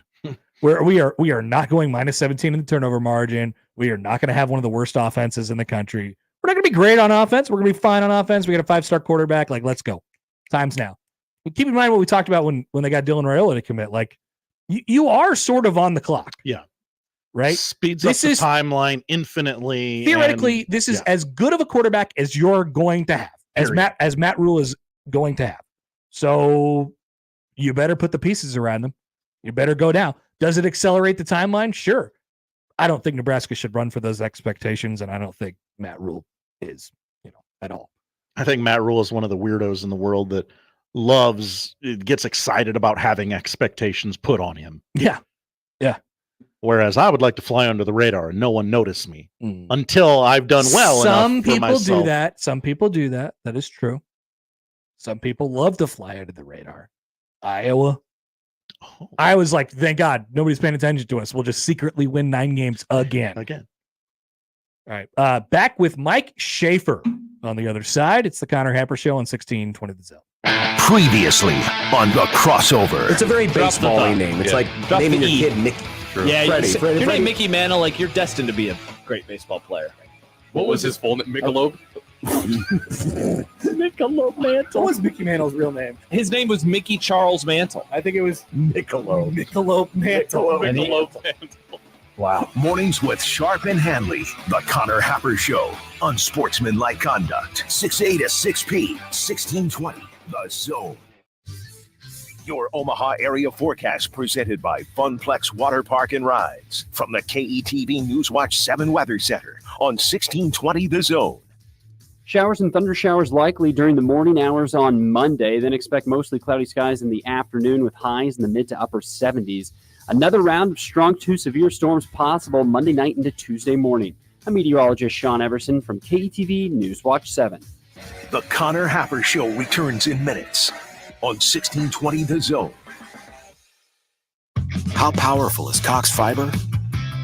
Powerful enough to let your band members in Vegas, Phoenix, and Omaha jam like you're all in the same garage. Introducing Cox Fiber from the company with the fastest download speeds 9 years in a row. It's internet built for tomorrow, today. Cox, always building better. Limited availability in select areas. Speeds vary and are not guaranteed. Cox terms and other restrictions may apply. Analysis by Ookla of Speed Test Intelligence in Las Vegas, Omaha, Phoenix. Fixed median download speeds Q2 2016 to Q1 2024. If baseball and ice cream go together like fireworks in the 4th of July, I mean, on any given night during the summer, you're bound to run into a team of little leaguers getting ice cream after their game, win or lose. So before you head home after the game, head over to Ted and Wally's Ultra Premium Ice Cream and pick up your flavor. They serve more than 3,000 of them. Keep track of the daily specials on social media. Celebrating more than 35 years. Ted and Wally's Ultra Premium Ice Cream. Benson, Old Market, and at tedandwallys.com. The only downside to Taco Bell's Cravings value menu is having to decide. It's got 10 different favorites for $3 or less. How do I choose between the super beefy cheesy double beef burrito, the crunchy loaded beef nachos, the pillowy 3-cheese chicken flatbread, or the... I don't have time to list them all. I'll have to go to Taco Bell and try them. The Taco Bell Cravings value menu. 10 items, $3 or less. At participating U.S. stores while supplies last. Contact store for participation, which varies. Tax extra. Double seasoned beef compared to the Burrito Supreme. Thanks for calling Discover. This is Diego. Hi, Diego. It's Jennifer Coolidge. I just want to say your cashback match makes me feel so special. It really inspired me. That's great. Doubling the cashback you've earned at the end of your first year is what we do. Well, I'm doubling everything now. Double dating, double dipping, double feature, double header, double whammy. Basically double or nothing. You earn, we match. Discover Cashback Match. See terms at discover.com/creditcard.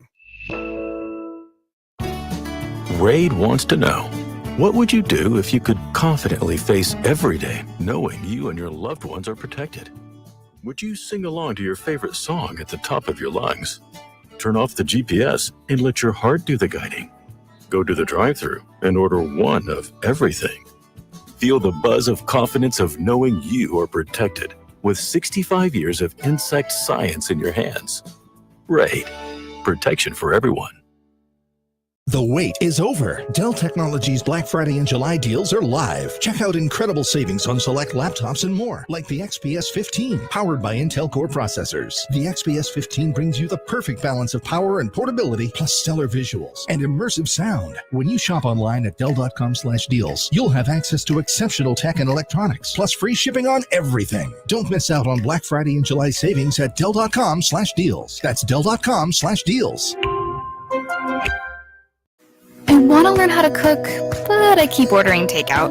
I plan to rearrange my closet, but I stopped after picking the clothes up off the floor. Accomplishing goals is hard, but when your goal is to learn a new language, Babbel makes it easy. In just 15 minutes a day, Babbel's award-winning language learning app will help you start speaking another language. Start having conversations in as little as 3 weeks. Comment tu t'appelles? Comment tu t'appelles? Vous êtes où? Vous êtes où? Babbel's bite-sized lessons make it easy to learn words and phrases you'll actually use. So when someone asks, "How's your French going?" you can say, Babbel est amusant et facilite grandement l'apprentissage d'une nouvelle langue. Et cela ne prend que 15 minutes par jour. When you want to really learn another language, it starts with Babbel. Babbel, language for life. Celebrating 10 million subscriptions sold. Now try Babbel for free at Babbel.com.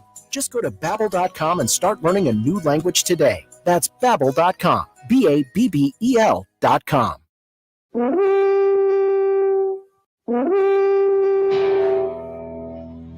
You come to Guardians.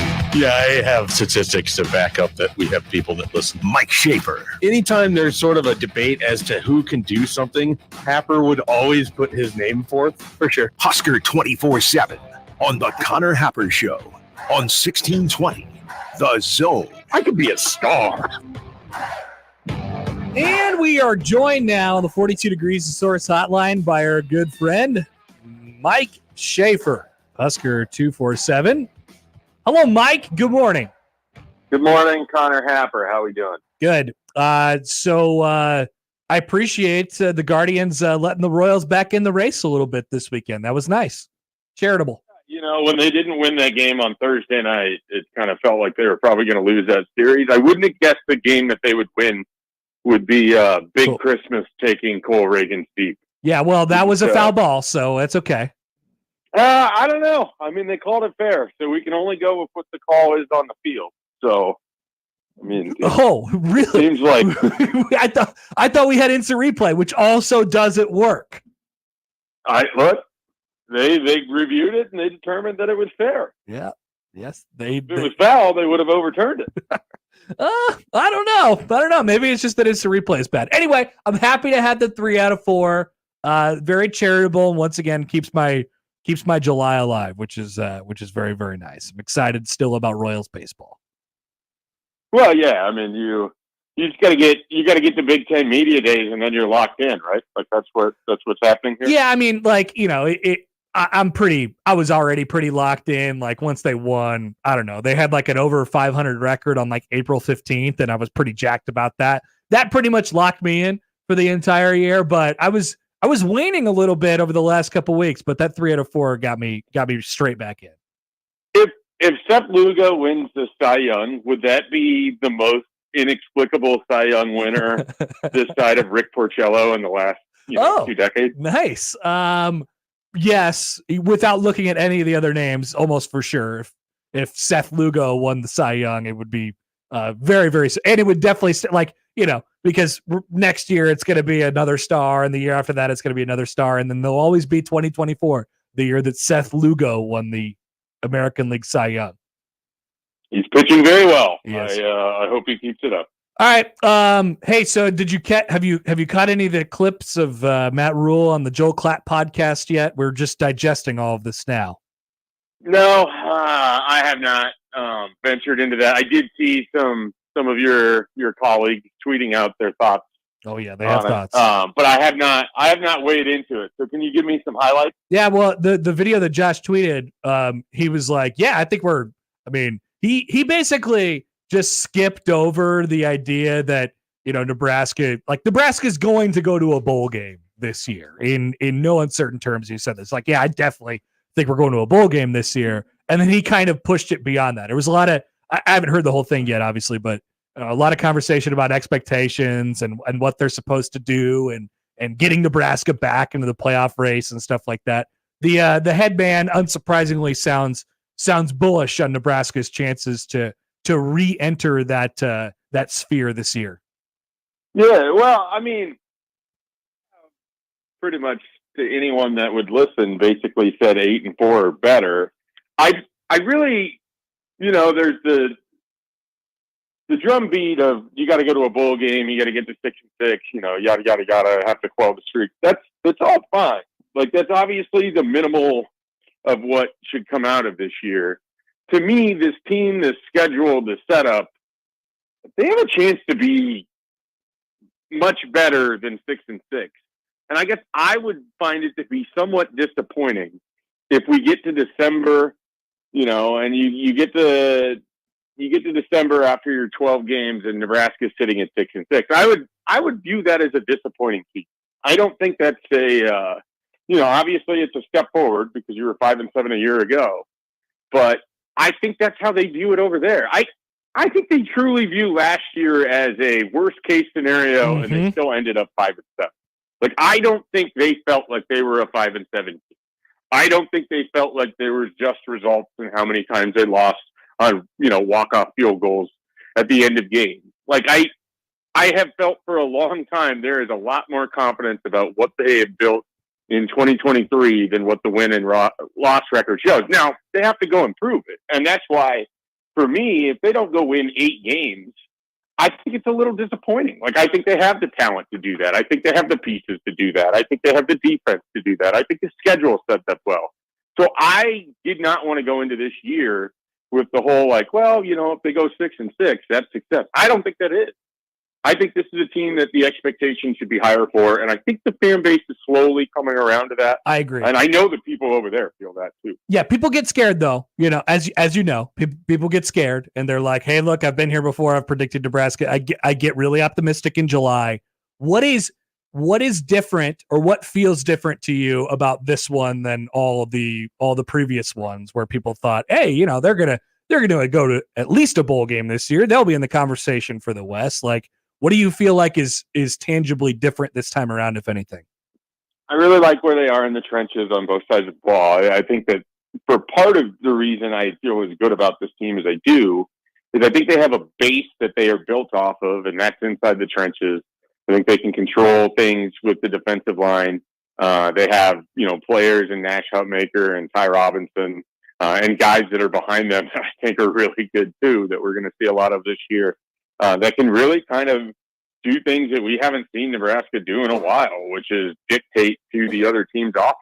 And then, you know, the secondary and the linebackers, I'm a little less bullish on, but I think there's a lot of potential and upside there that if they can do what they can up front, it'll make the rest of the scheme go. And then on the other side of the ball, they have a veteran offensive line. You know, I can't believe I am as high on where they are with some of the collection of the same people that I was extremely low on in 2022. And that includes Donovan Rhule, the position coach. But I have bought into what they did last year. I think Ben Scott has been a stabilizing thing for Nebraska's offensive line right there in the middle of it. Bryce Benhart, I think, is going to cash in on top 100 player potential when he was brought in the 2019 class. And I think they have other pieces to fill in there, and they have depth. So it's not just if someone goes out. I think they have the ability to replace some players as well. So I think what both the offensive line and defensive line do for me is it allows for a little bit more margin of error. I don't think Dylan Raiola has to be amazing for Nebraska to win 8 games. I think he can be pretty solid and distribute the ball to what I also think is the best wide receiver group that Nebraska's had in 10 years or so. So yeah, there's certain things I'm really high on with this team, and it just adds up to me to where I feel like they were really, really unfortunate last year. And I just don't believe they're going to have the same injury luck and the same turnover luck. And I think with some positive regression, they're going to win some games because of it. In your mind, how significant is the addition of Sierra Wright?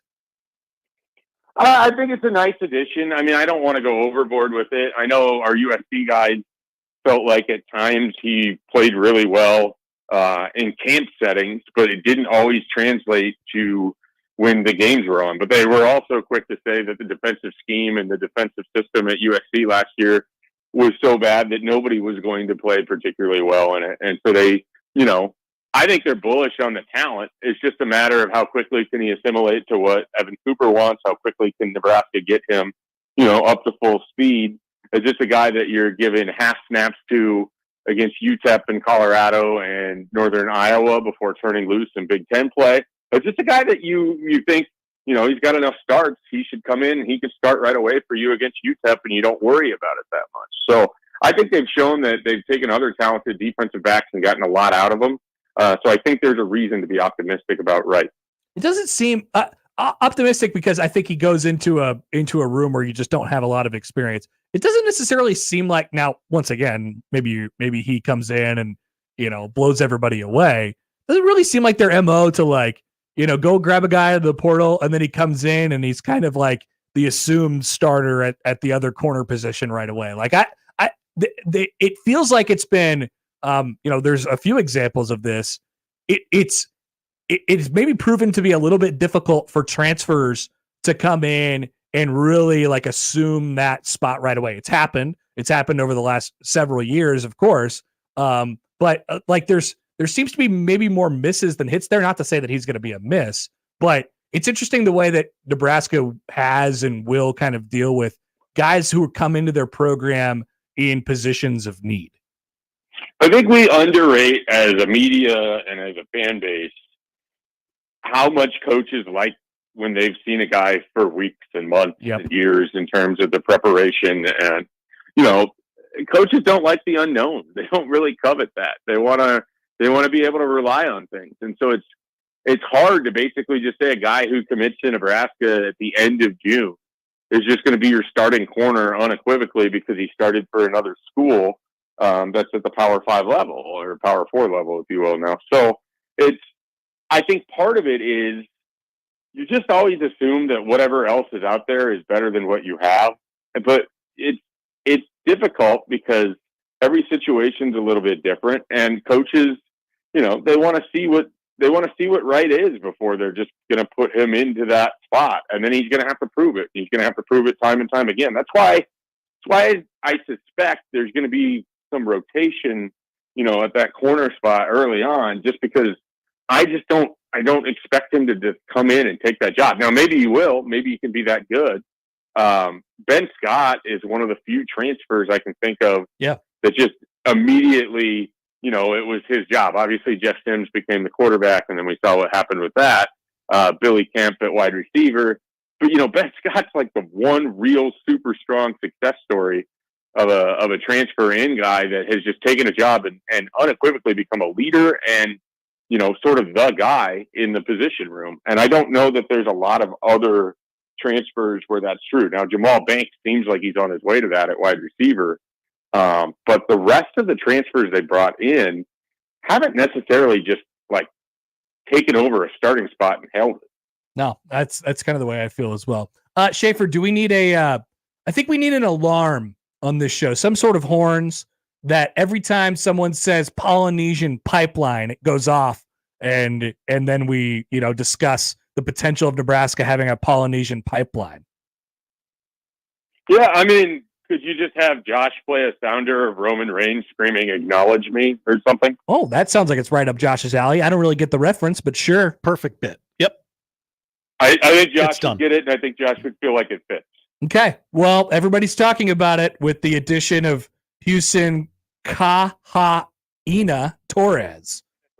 Yeah. Okay. Did I get that right? As far as that's how I've been pronouncing it, and I haven't been corrected on it by the people that that work at 24/7 that taught us how to pronounce names in 2021. Right. So that's right. That doesn't mean I'm not botching it to some level, but it's close enough that they seem to be okay with it. So they got the commitment there. There was Chase Lofton, Brian Tapu, and then there was Chase Lofton who committed to Florida State over the weekend. Altogether, June, Schaefer, I mean, it didn't. I don't think it necessarily came to fruition in terms of the ideal scenario for them in terms of what they got. But I guess how would you sort of grade how they turned out as we now flip over into July? Yeah, I mean, I think you look at the commitments that they pulled in, and it's some guys that you expected to get, like a Pierce Mooberry. I think most of the time you're anticipating you're going to get someone like Brian Tapu, and then there's some other ones in there that are really interesting. Like, I think Jamarian Parker is probably the biggest commitment in the class right now. I think there's a lot of enthusiasm about what he can be as a running back. That happened in June. Malcolm Simpson is someone I know the staff really likes because of his basketball skills and how explosive he is on the court. They think that translates to the footwork, and he could be a really good defensive line prospect for him. And then Houston, the latest addition from Hawaii, this feels like the kind of guy that you get in a class, people kind of forget about, and then he's just going to end up being a multi-year starter for you on the interior of your offensive line. I think it's huge that he comes from Hawaii. He's very familiar with the Raiola family, very familiar with Donovan Raiola. Donovan, not to the same level of acclaim as his brother, but a very good center at Wisconsin. Like, I like when they're getting these interior offensive linemen because I know the level of coaching and I know what Donovan Raiola can impart on those guys because of his own experience.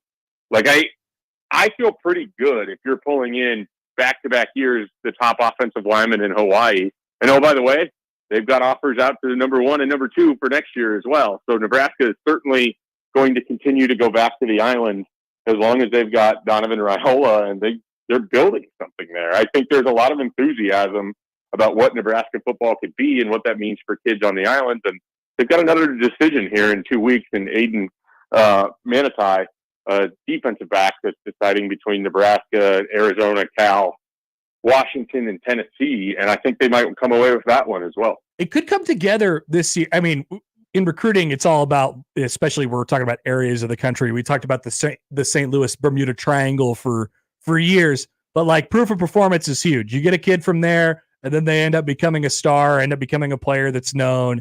And then all of a sudden, it changes how you're able to recruit in the area. that could that theoretically happen this year with Dylan Raiola kind of being the poster child for that, even though it's not along the offensive line, but just in your program?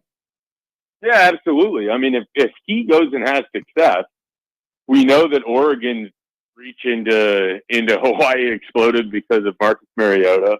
We know that Notre Dame can go into Hawaii and recruit anybody they want because of Manti Te'o and other players. Wisconsin's been able to build that connection as well with their linebackers that they pulled out of there. So, Nebraska is potentially able to do the same thing, and they were in the 90s with some of the linemen that they brought in. So it's one of those things where if you're really building a pipeline, it's not just that you have a coach or two that can recruit it. It's that you have players that come from that area that then have a high level of success and go back home and everybody knows who they are. I mean, that is why Nebraska struggled with the Calabrasca movement. It had nothing to do with the quality of player or the quality of athlete in California. It's that they weren't getting the success stories that then would go home and make people feel like, oh, if I went to Nebraska, I could get to the league too. Or if I went to Nebraska, I could be as good as this player. And that's part of it. I mean, you've really got to be able, if it's going to explode that way, you've got to be able to point at things. And I think if Ben Scott gets to the NFL and Dylan Raiola is having success, all of a sudden Nebraska and the Polynesian community and the islands are going to be a more viable option than they have been in the last 10 to 15 years. Schaefer, last thing before I let you go, how was the Prairie Club? How was your time out west? It was fantastic. I really, really enjoyed it. I played better golf out there than I do at my local club here in Lincoln. I think because it's more wide open, harder for me to hit the ball out of bounds. I was able to do it successfully, of course, but the big fairways play a little bit to me more than the really tight shots. So get Schaefer on the link style, and then let him cook. Yeah, I've always been a big fan of the British Open, so naturally that would be the style of golf that I like to play too. Good to talk to you as always. We'll talk to you next week. Have a great 4th, Happer. Keep all 10 fingers. Oh, I will. Don't worry. I'm not blowing anything up. That's Mike Schaefer of Husker 247. No, I may not light a single firework this year. Wow. It's not a goal, but it's just kind of where I've ended up. Proud of you.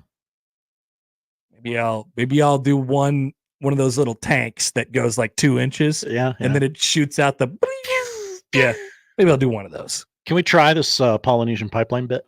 Yeah. Go ahead. Looks like Nebraska got a commitment. Somebody mentioned a Polynesian pipeline. Acknowledge me. Okay, that's good. What do we think?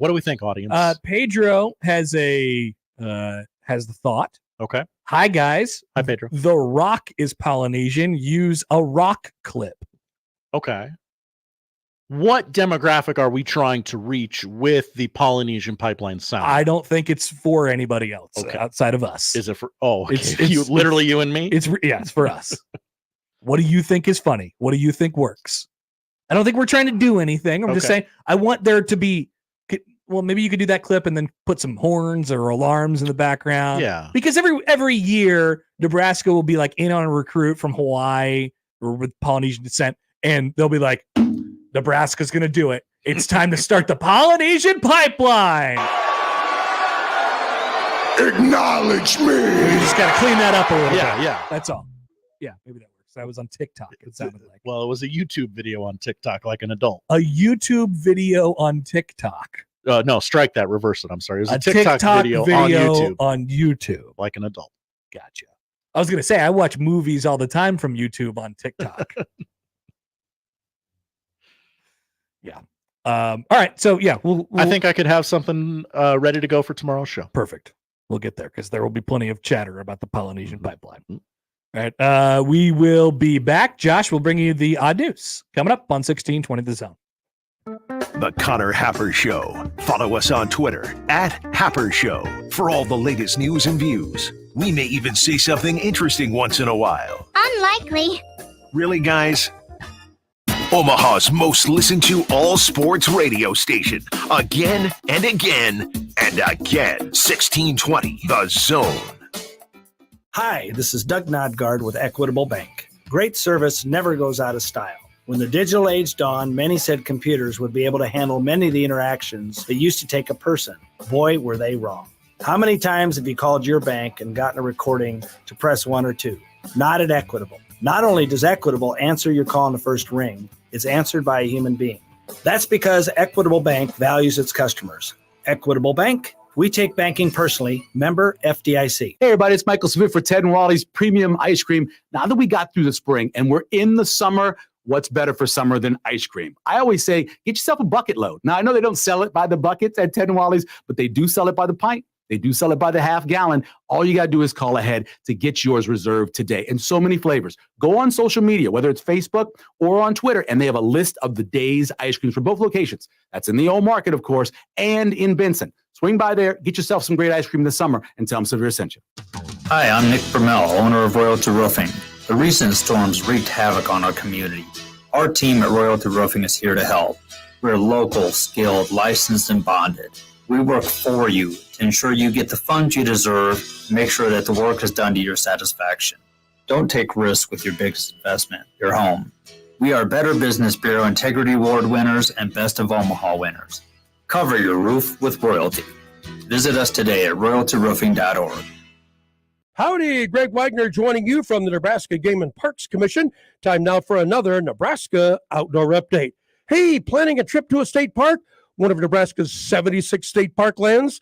Excellent. But don't forget your state park permit, money for camping fees and other activities, a fishing permit if you want to wet a line, and oh yeah, a 6-foot leash for Scruffy, your pet. Thank you, and we hope to see you out there. By the way, you can get all kinds of information on the Nebraska State Park lands through the Game and Parks website. That web address is outdoornebraska.gov. Are you going fishing? I thought so. For proper catch and release fishing this season to ensure fish survival, I want you to remember these important things. Land the fish as quickly as possible. Handle the fish as little as possible. Keep the fish in the water as much as possible. And release the fish as fast as possible. Enjoy your fishing experience, and we'll see you out there. I'm Greg Wagner with Nebraska Game and Parks. Cracklin Kirk's Crazy Day sale is going on July 1st and 2nd, and we have Craig on the line. Craig, tell me about some of the deals you have going on. All right, we have Bling Bling for $13.99. We have a really nice 196-shot Roman candle barrage, just $7.99. That's about half of what you'll find it for elsewhere. Second Amendment, a beautiful 500-gram cake, $34.99. How about ducking around? $9.99. You're going to save $10 on that one. That's a really cool duck-shaped spinning fountain. You really need to check out America. New one this year. Beautiful finale piece. Just fills the sky with light. And then don't forget our 2-minute finale. Just $49.99. This year at Cracklin Kirk's. Now, those are incredible deals. Go check them out. June 25th through July 4th from 10 to 10 in Waterloo at 301 South Front Street, in Springfield at 102 Main Street, and getkirks.com for all the specials and location info. Cracklin Kirk's, giving you more bang for your buck for more than 30 years. Getkirks.com. And now we've reached the point in the show where Josh Odson reads the peculiar, the bizarre, the comical, the odd news with Odd Son. Odd news, Odd Son. See what we did there? The odd news with Oddson. All right, Josh. Connor. I assume that there were some odd things happening this weekend, like people blowing stuff up at all hours of the day. Yeah, you rubes. First, we do have an email from John. Hi, John. Starting to get a little concerned about the direction that the Connor Happer show is starting to take. Oh. We are 2 hours in, and we have not talked about college football 25 yet, and we still haven't talked about that Caitlin Clark story. What are we doing? We're getting to the Caitlin Clark story. We're getting to the Caitlin Clark story. Don't worry about that. As far as college football 25, I think they got some stuff tomorrow, so don't worry. Some stuff that'll trigger us. I don't know. I don't know what's next, but maybe some more bad lists. But I mean, we're 3 weeks away from the game at this point. Yeah, they don't need to do much. Yeah, it's over. I pre-ordered it, by the way. Oh, between now and then, I suspect there will be a video of the cover athletes playing each other in the game. Rock, paper, scissors. Oh, okay. Yeah. So I pre-ordered it, which I think, and I did like the I did like the $100 one or something like that. That's way too much for a video game. Horribly too much, yes. But you're not even getting a disc. Not getting a disc, which does hurt my old soul quite a bit. Mm-hmm. But I believe I get access to it early. Ooh, hello. I think I get to play on like Tuesday or Wednesday. That's good for the show. Yeah, because Josh will be gone those days. I'm taking a sabbatical. And it'll be the days of the MLB All-Star game. And so I'll be out of takes. I will have said enough times, look, they need to go back to the regular jerseys at the All-Star game. Oh, the hats are horrendous this year. Have you seen the hats? I haven't seen the hats. Oh, don't Google them. I'm avoiding the hats. Please do. So I will probably have to give you my review of this stupid game. Okay. So don't be concerned, John. We'll get back on track. We'll get to that Caitlin Clark thing. I promise. Absolutely. But first, we got to talk about more important things like Grimace. Yeah, Grimace is dead. There are many takes on many sides between Mets fans and employees about what to do with Grimace. Keith Hernandez added a new one over the weekend. Keith Hernandez is great because he really just says what we're all thinking. Yes. He's the everyman of the New York, the SNY booth. Hey, you put a attractive lady on screen and he'll say, whoa, you know, you put good job, director. You put inflatable Grimace on screen and he'll say, don't you just want to pop it? Don't you just want to pop it with an ice pick? Oh, Keith, no. Come on, I would love to do it. That's a direct quote from Keith Hernandez. Wouldn't you just love to have an ice pick and pop it, Gare? Who hasn't thought that? Who hasn't looked at Lil Red and thought, man, what if I just needled that thing I could right take now? it out. I could do the world a favor right now. I'd But be a hero. No, but it's not even like it's not even for what it would mean for society, which would be great, obviously, if Lil Red was gone. But it's just for the literal fun of poking something filled with air. Like it's like learning about a balloon for the first time and figuring out that it can pop. Popping stuff is awesome. Yeah. Popping pimples, popping blisties.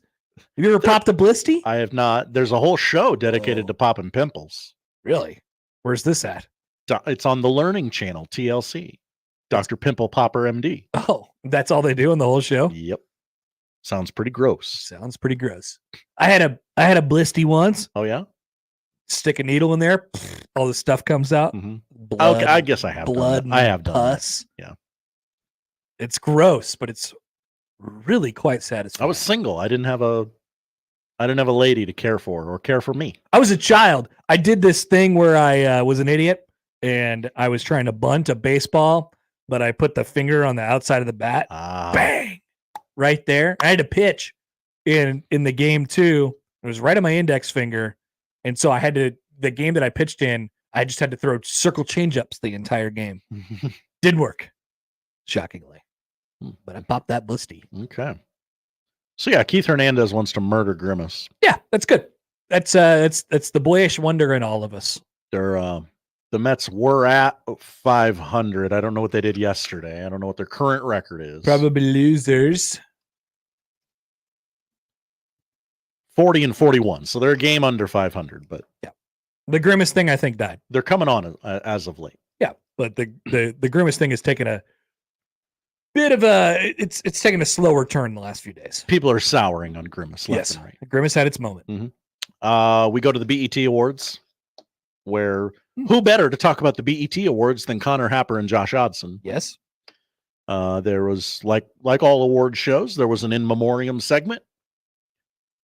The fine folks at BET chose to honor O.J. Simpson during that moment. OJ, as a fellow OJ, yeah. Would you like to comment on this? I don't love the move.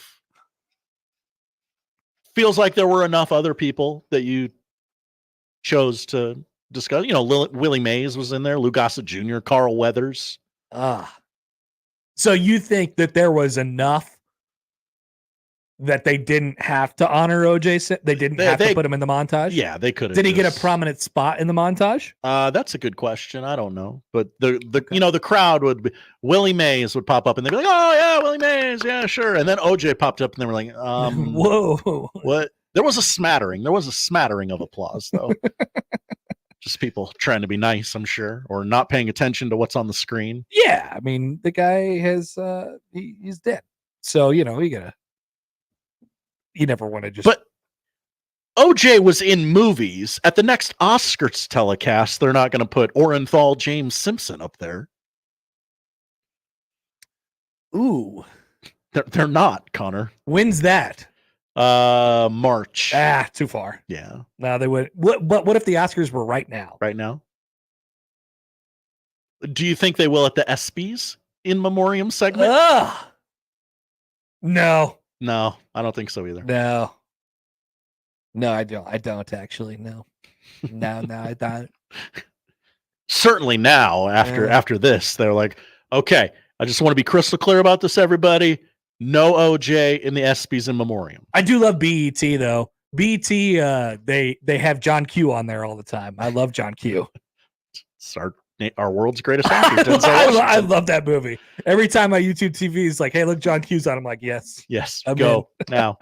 Go there now. Will Smith performed a new song. He did? At the BET Awards. What's he up to? That's right. Oh, new music, new movie. Will Smith is back, everybody. Really? Cool.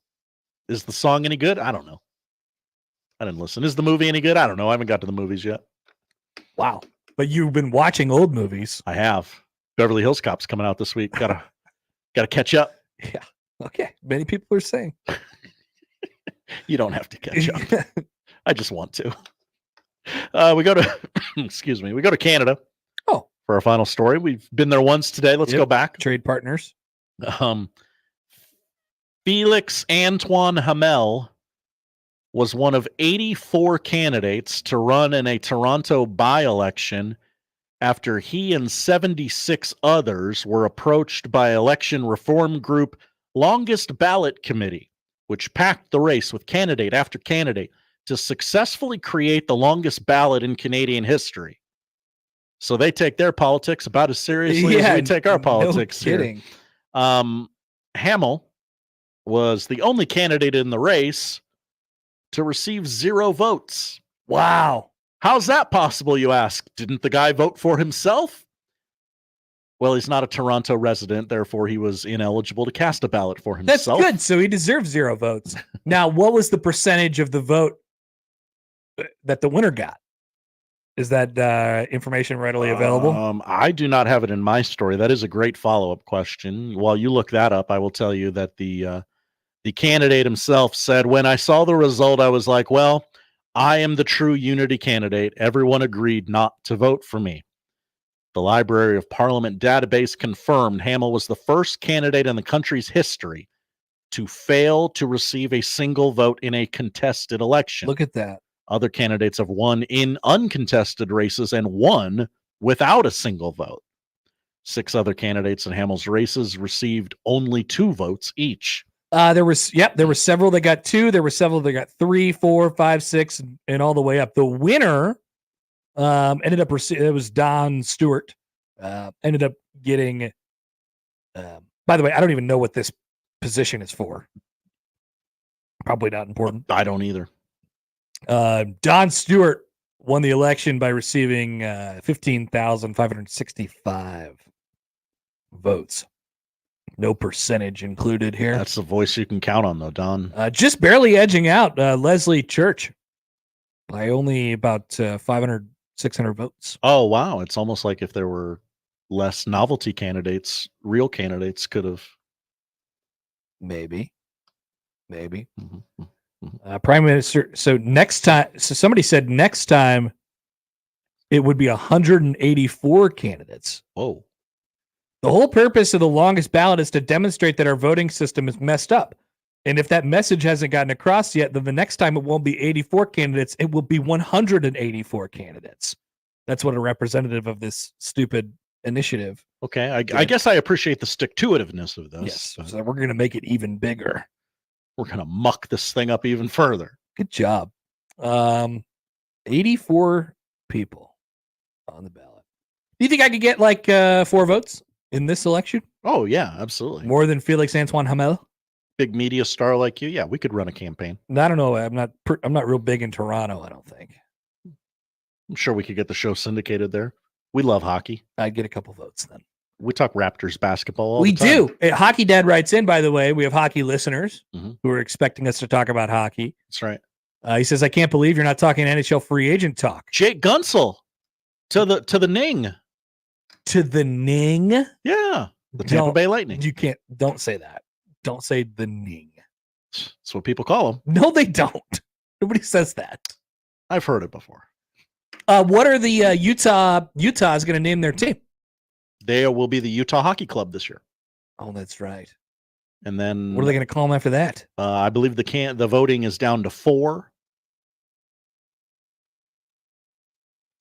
Yeah, they got to figure that out. They do. That's what I care about. Probably be Josh's kid's new favorite team. He'll dump the Kraken. Where are they? Trimmed to 4. That's my hockey talk. Why is Pat McAfee in this article? Why wouldn't he be? It's very present. Tiger Shark Diver says, I had 3 votes for class president. Good job. I was in an election once as well in school. Yeah, how'd it go? I lost. Okay. What was it for? It was one of the members of the cabinet. Cabinet? Student council, whatever they call it. So I did not run for president. I didn't run for vice president. It wasn't treasurer. It was like something stupid, like activity director or something like that. I did not win. What kind of campaign did you run? Dirty, clean? It was pretty low profile. Okay. Pretty low profile. Was just banking on my friends voting for me, and hopefully that was, I don't know if that happened or not. They never released the ballots. But I just know that I didn't win. Never released the ballot. They never told me how much I lost by. Or maybe they did and I just blacked it out. But I lost. So I figured I'd come clean with that. Josh, thanks. Thank you, Connor. That's the odd news. The noon hour is coming up on the other side. We'll check in with Trev. What's Trev up to? Is he done getting yelled at yet? Not even close. The answer is no. The answer will not surprise you. Next on 1620 The Zone. Live from the Host Coffee Studio, this is 1620 The Zone. Watching a ball game at Oscar's Pizza and Sports Grill is pretty awesome. Oscar's offers the MLB package, so your team is always on their upgraded audio-video system, and nothing is better than watching the game with a cold frosty one, Oscar's Pizza, or award-winning char-buffed wings. And with daily lunch and dinner specials, it's really a no-brainer. So get ready to watch your favorite team play ball at Oscar's Pizza and Sports Grill, 173rd and West Center Road, and takeout at 162nd and Maple. When it comes to concrete repair, EverLevel has some serious game. Coach Greg McDermott here to coach you on why you should choose EverLevel Concrete Repair. They've got the fundamentals to fix your cracked and uneven concrete, and their products will give you the best defense against future damage. It's a fraction of the price compared to replacement, and their solutions come with a long-term transferable warranty. Working with EverLevel is a slam dunk. Call EverLevel Concrete Repair today for your free inspection. News Talk 1290 Coil is your radio home for Omaha Storm Chasers baseball, proud AAA affiliate of the Kansas City Royals. Tune in to hear every pitch, every hit, and every out as the Chasers play at Warner Park and across the International League in 2024. With the voice of the Omaha Storm Chasers, Nick Batters, on News Talk 1290 Coil. The Storm Chasers host the iCubs tonight at Warner Park. First pitch is 7:05. You can hear all the action on your home for the Storm Chasers, 1290 Coil. Because you want to hear bacon and eggs on your outdoor griddle, not the scraping of rust. Introducing the Weber Slate Rust-Resistant Griddle.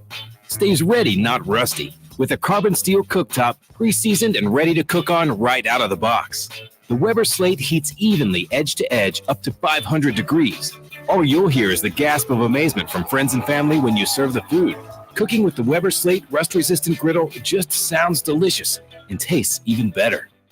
Are you the decision maker in your company? Consider this. For the first time in decades, there's a better option for a corporate card and spend management platform. Meet Ramp, the only corporate card and spend management system designed to help you spend less money so you can make more. Most corporate credit cards offer points as incentives, but those points amount to less than their worth in real cash value. Ramp's business cards offer you cash back, real money in your pocket. Plus, you control who spends what with each vendor.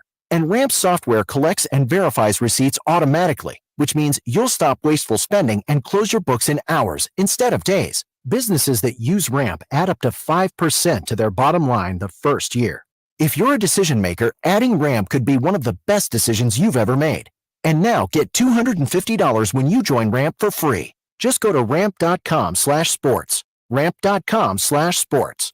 RAMP.com/sports. Cards issued by Sutton Bank and Celtic Bank, members of FDIC. Terms and conditions apply.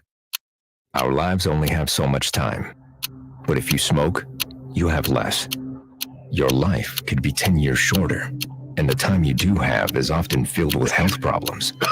Shortness of breath, asthma, COPD, and cancer. But the minute you quit, your body starts healing. Call the Nebraska Tobacco Quit Line, 1-800-QUIT-NOW, 1-800-784-8669. Paid for by Tobacco Free Nebraska. Aired with the Nebraska Broadcasters Association and this station. Tickets for less. Best seats, best prices, no service fees. Shop ticketsforless.com. KOZN Bellevue, Omaha, Council Bluffs. This is 1620 The Zone.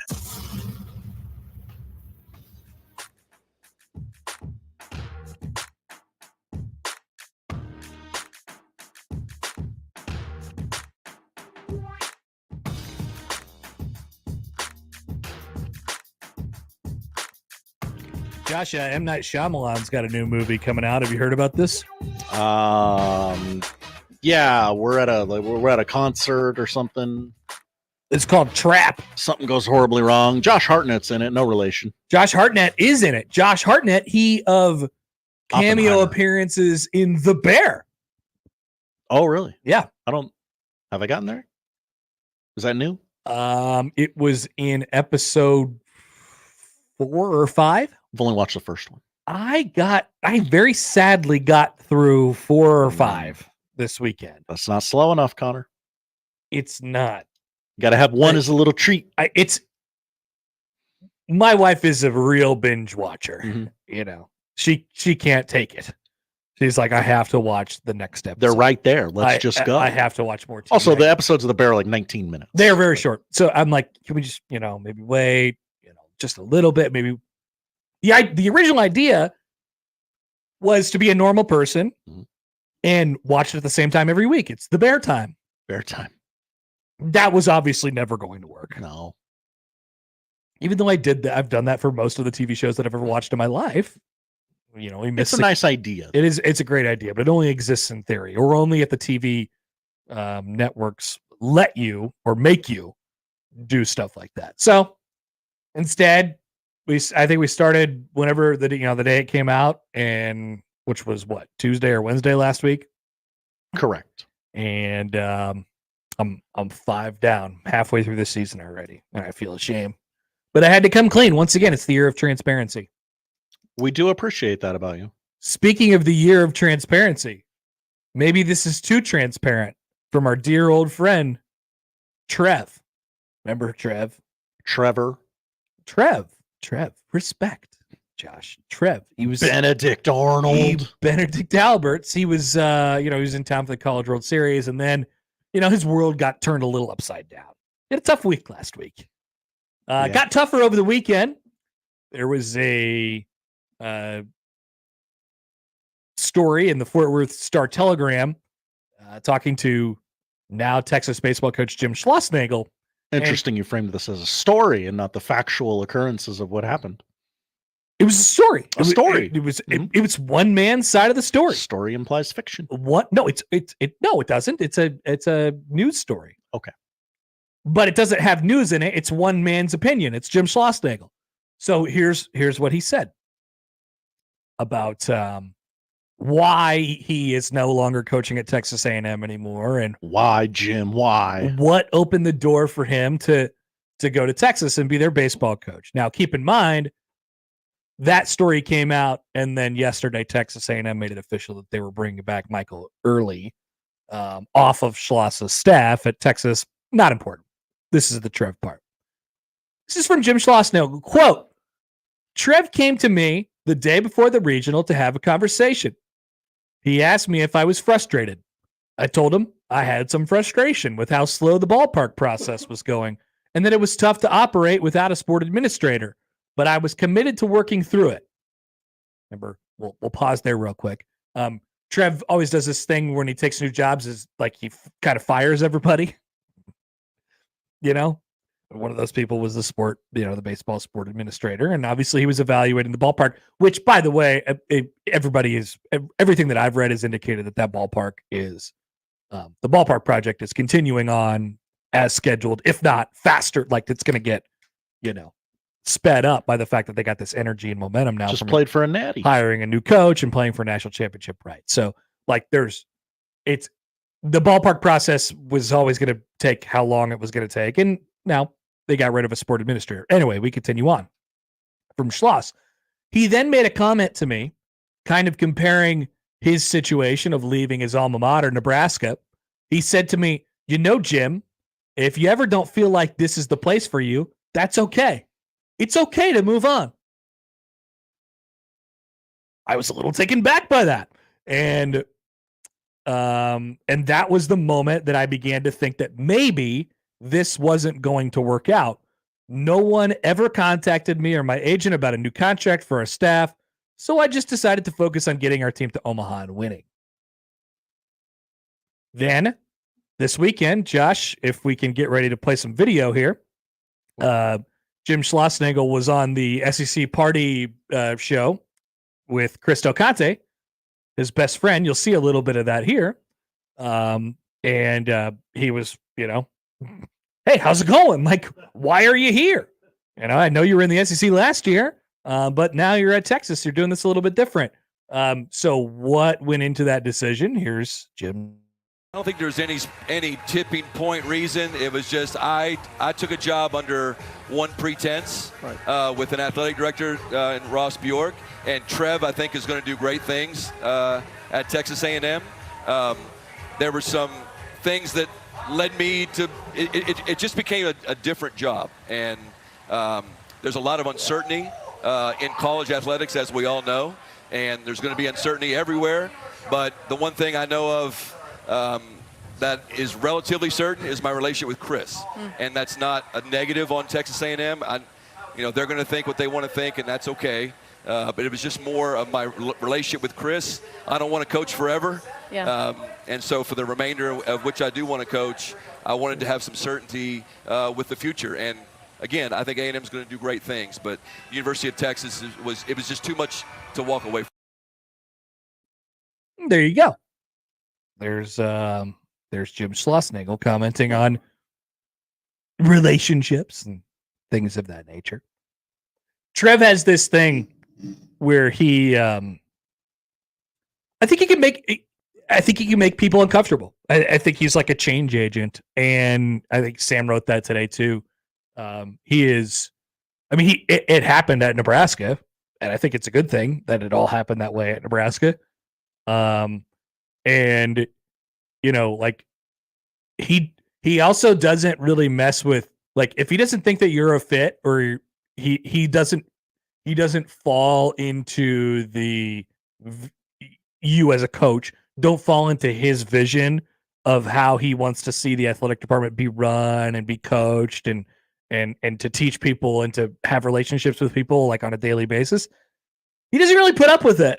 Like, you're on the bleep list right away. Yeah. And not that Schloss was, but like as you tear this apart, I mean, we haven't heard any like denial of this from Trev's standpoint, but think about how insane that is, to say that to that coach in that moment. Now, they didn't know that he was going to go on to be one win away from national championship, but they were one of the best 3 or 4 teams in the country all year long.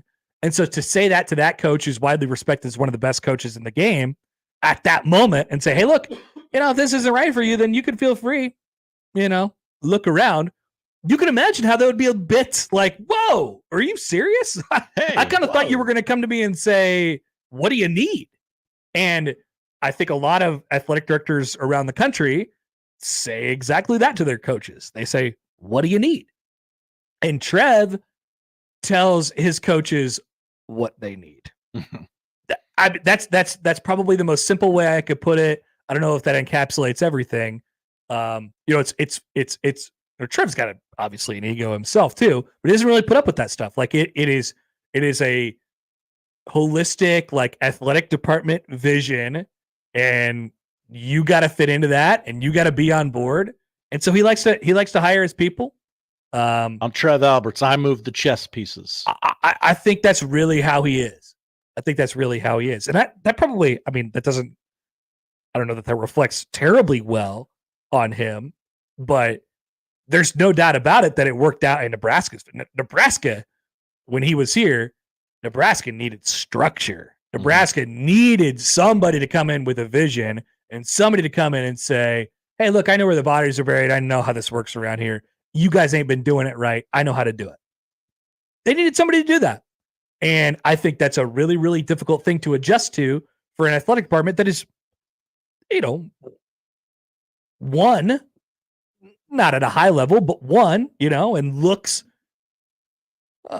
relatively healthy from the outside, certainly is healthy from what they're getting from a donation standpoint, an NIL standpoint, and a support standpoint. Like, it looks healthy from the outside. I imagine Trev came in and said, I can get your finances in order. I can get your house cleaned up.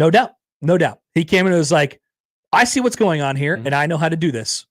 And and that can be very difficult to hear for coaches who have won a lot. Yeah.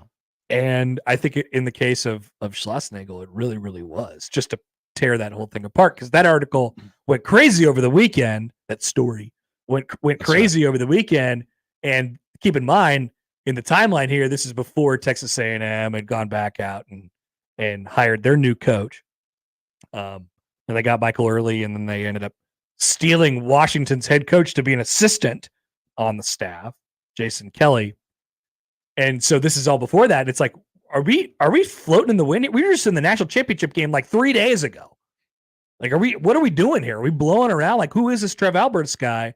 And like, I think the transition for him taking over as athletic director, it was a difficult one here. But it was a direction that people needed. And I think it's probably a difficult one there as well. Not that it has to go in the wrong direction, but I think, that place probably had a little bit more going for it. Where Nebraska was like just a bunch of people kind of looking around like, can somebody please just point us in the right way. And so he's, he kind of served his purpose in that way. But it's interesting the way everybody's kind of reacting at A&M. I'm going to just go ahead and take the intellectual leap that maybe Trev knew, okay, his best friend is over there at Texas and they've been talking. It's gotten back to me. So I'm going to play a little hardball with this guy because I'm not going to give him everything he wants. Yeah. And if he's just going to leave me. Keep in mind, that's one guy's side of the story. Right. That's his someone side of the story. Who we all agreed as of a week ago. Unreliable narrator is kind of the worst. Yeah. A liar. His pants were on fire. That's right, Josh. He's liar. His pants were on fire. And now we're like, oh, he knew it. He knows about this Trev guy. He doesn't want to work with him. And like I said, I think if you're a coach who's had as much success, especially right away at Texas, I mean, throw out what he did at TCU. He took A&M to the Final Four in his first year, didn't go last year, and then all the way to the national championship game this year, and one went away from winning the College World Series. Like, at that school, he's probably earned a little no, I'm the guy here. Yeah, I'm the guy. I'm actually having success. What's going on with football? What's going on with basketball? I'm actually having success. This is the thing that works. So give me all the support in the world. And when he doesn't hear that from this brand new guy who just came in, it's pretty, I would imagine that it's pretty off-putting. But, coaches love that piece of it. Yeah. They hey, look, I got some pull around here now, and I'm going to make some stuff happen for some people, including myself. May I share a personal anecdote? You may, Josh. I was applying for a job previously in my career. Yes. I could tell very easily that I was not a serious candidate, priority candidate for this job, as I had not been given a real interview. But I was pulled into an office and I was told, hey, if you ever feel the need to leave, We're okay with that. Like, it's okay. No hard feelings. You can leave. I left and came back, and look how great I'm doing. Sometimes people need to leave. And I, like Jim Schlossnagel, was taken aback. You handshake meme, Jim Schlossnagel. That's right. That's the comparison you wanted to draw to yourself today. Definitely. It's nice. It's nice. So anyway, that's what Trev's up to. But they hired a baseball coach, and all their players are coming back out of the portal now, and everything's fine, as was predicted. And as predicted on this very show, Trev Alberts hired the best possible baseball coach, and not a coach that would win the press conference. Sounds like they kicked the tires on some others regionally. Got some no's. Oklahoma. No's. Yeah. So we were talking about the SEC. What a weird triangle that would have been. I know. Texas, Oklahoma, Texas A&M. Yeah. So we were talking about Texas and Oklahoma joining the SEC earlier. Like I would imagine that Skip probably wanted some. Skip Johnson, the head coach at Oklahoma baseball, he probably wanted some. Like, hey, we're going to the SEC now. We might be a little behind in terms of our investment into this program. We're going to need some stuff. And they were like, all right, sure. We're going to the SEC. We got money. They doesn't sound like they blinked on that. And so that's why they don't have him and Hefner at Dallas Baptist or whatever. He's staying. And there was a couple others probably that got the tires kicked, and then they went back and said, well, let's save our roster. Let's get what we got right now, and let's see what a young guy can do. A couple guys got some great raises out of it. They sure did. Josh, you mentioned this to me during our previous break. Oh. Are you excited for Big 12 Media Days in Las Vegas? How could you not be? There's 147 teams in the Big 12 now. Travis Hunter, Shedeur Sanders, Shiloh Sanders, and punter Mark Vassett will represent the CU Buffs at Media Days. This is great. Very exciting that we get all these schools announcing who they're going to bring to Media Days. And Colorado says, you know what? We're going to bring all the people that you thought that we were going to bring and our punter. Take that. Never let them know what you're thinking. Our punter. Never let him know what you're thinking. Does the punter have takes? Is he Who knows? I don't know the story of the punter. By the way, Media Days in Vegas for the Big 12 begin next week. We did it, everybody. We made next week? Yes, next week. Literally next week. Wow. That's what it says. So it's what Monster Tiger said. Monster Tiger, as Josh calls him. I do. 2020. Oh, man. I thought I had the Ray Guy Award watch list for this year, and I click on it and it says 2024 watch list coming soon. It's got to be coming soon. We usually get the watch lists in May. I haven't seen anything yet. What's happened? Where are our awards at? Are our awards getting lazy? Put up press releases. It's time. I got questions. All right. We'll take a quick break here. First of all, a couple texts. Adam writes in. Hi, Adam. Those are the only 4 Colorado players who were still on the team from last year. That's pretty funny. And then there's a Warren Sapp joke in there as well, which is great. We love a good Warren Sapp joke. All right, quick timeout. We'll come back. Plenty more on the other side. It's the Connor Happer Show on 1620 The Zone. But I do have a reminder for you all. That is to join the VIP club and sign up for 1620 The Email. We've been sending out 1620 The Emails like hotcakes. Oh, yeah. George Shea. Did you hear George Shea? You want your preview for the hot dog eating contest? We got you. You can get it all 1620 The Email. Please sign up. It helps us. We'd like to help you. 1620thezone.com. Previously on Unsportsmanlike Conduct. The bottom line is, for 6 months of YouTube TV, 5 of Prime Video, 1 month each of Peacock, ESPN Plus, and Netflix, comes to a grand total of $506.86. And then if you want to add the Sunday ticket, you're looking at $855 if you want access to every single NFL game played this season. Unsportsmanlike Conduct with John Bishop and Josh Peterson. Weekdays 2 to 6 on 1620 The Zone. Your Omaha area forecast presented by Funplex Water Park and Rides from the KETV Newswatch 7 Weather Center on 1620 The Zone. Showers and thunder showers likely during the morning hours on Monday. Then expect mostly cloudy skies in the afternoon with highs in the mid to upper 70s. Another round of strong to severe storms possible Monday night into Tuesday morning. I'm meteorologist Sean Everson from KETV Newswatch 7. More with Connor and Josh after this. We're going to have an extensive professional relationship, my man. On 1620, The Zone. The world's largest sports book in Las Vegas is available right at your fingertips in Iowa. The Circa Sports Iowa app is sports betting the way it should be. Bet anywhere in Iowa and experience high betting limits, tight money line splits, and exceptional customer service. Download your new bookie today. Visit circasports.com and start betting like a pro from anywhere in Iowa. If you or someone you know may have a problem with gambling, call 1-800-238-7633. Twisted Thunder Fireworks is going to save you big money. You'll find the best variety and the lowest prices in the entire state of Nebraska. Don't believe us? See page after page of products and pricing online at twistedthunder.com, where you can watch everything before you buy and choose local pickup so it's ready to go for you at the tent. Go to twistedthunder.com to check out all of our locations in Nebraska as well as our location in Council Bluffs. That's twistedthunder.com.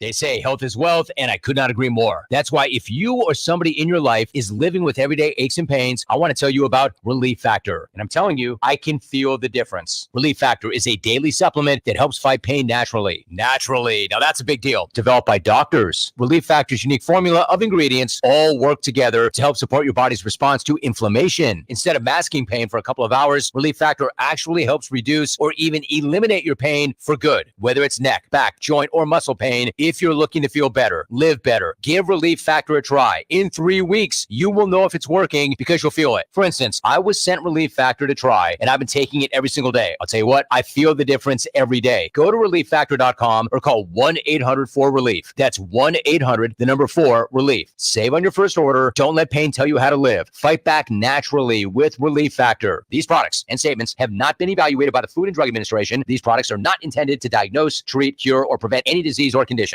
Welcome to Staples, young man. Tomorrow's my big day. Big day? First grade. Aw. Well, Staples has crayons, markers, glue. I need a laptop. Oh, yeah, sure. With Staples Hot Deals, you can save up to $300 on select PCs for school. Wait. The finances are mom's department. Right. I'm looking for performance, like a Core i7 processor. Boy, first grade has really changed. Tell me about it. Save big on tech for school with super low Staples Hot Deals. Right now, get up to $300 off select PCs at Staples. Ends 8/24. Email us on the Equitable inbox with whatever is on your mind. The Zone inbox is brought to you by Equitable Bank. We take banking personally. You can hit me up, agree, disagree, tell me your thoughts on life at Hanley at 1620thezone.com. We want to hear from you on the Equitable Bank Zone inbox. Are you the decision maker in your company? Consider this. For the first time in decades, there's a better option for a corporate card and spend management platform. Meet Ramp, the only corporate card and spend management system designed to help you spend less money so you can make more. Most corporate credit cards offer points as incentives, but those points amount to less than their worth in real cash value. Ramp's business cards offer you cash back, real money in your pocket. Plus, you control who spends what with each vendor. And Ramp's software collects and verifies receipts automatically, which means you'll stop wasteful spending and close your books in hours instead of days. Businesses that use Ramp add up to 5% to their bottom line the first year. If you're a decision maker, adding Ramp could be one of the best decisions you've ever made. And now get $250 when you join Ramp for free. Just go to ramp.com/sports. Ramp.com/sports. RAMP.com/sports. Cards issued by Sutton Bank and Celtic Bank, members of FDIC. Terms and conditions apply.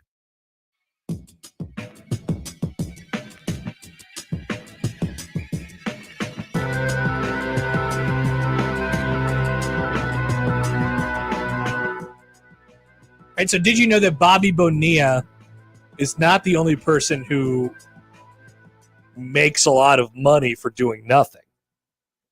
Oh. I phrased that question in an interesting way, didn't I? Sure did. I have a list. Oh, do you? Would you like to do a top 5, Josh? Top 5 people who make a lot of money for doing nothing. Jim Rome. No, Jim. No, Jim. He does lots. Jim. He does lots. Tony Romo. Tony Romo might be on there, actually. Yeah. Tony Romo makes a lot of money. A lot of money. He doesn't really do any prep at all. He just kind of watches the games and says, ooh, a lot.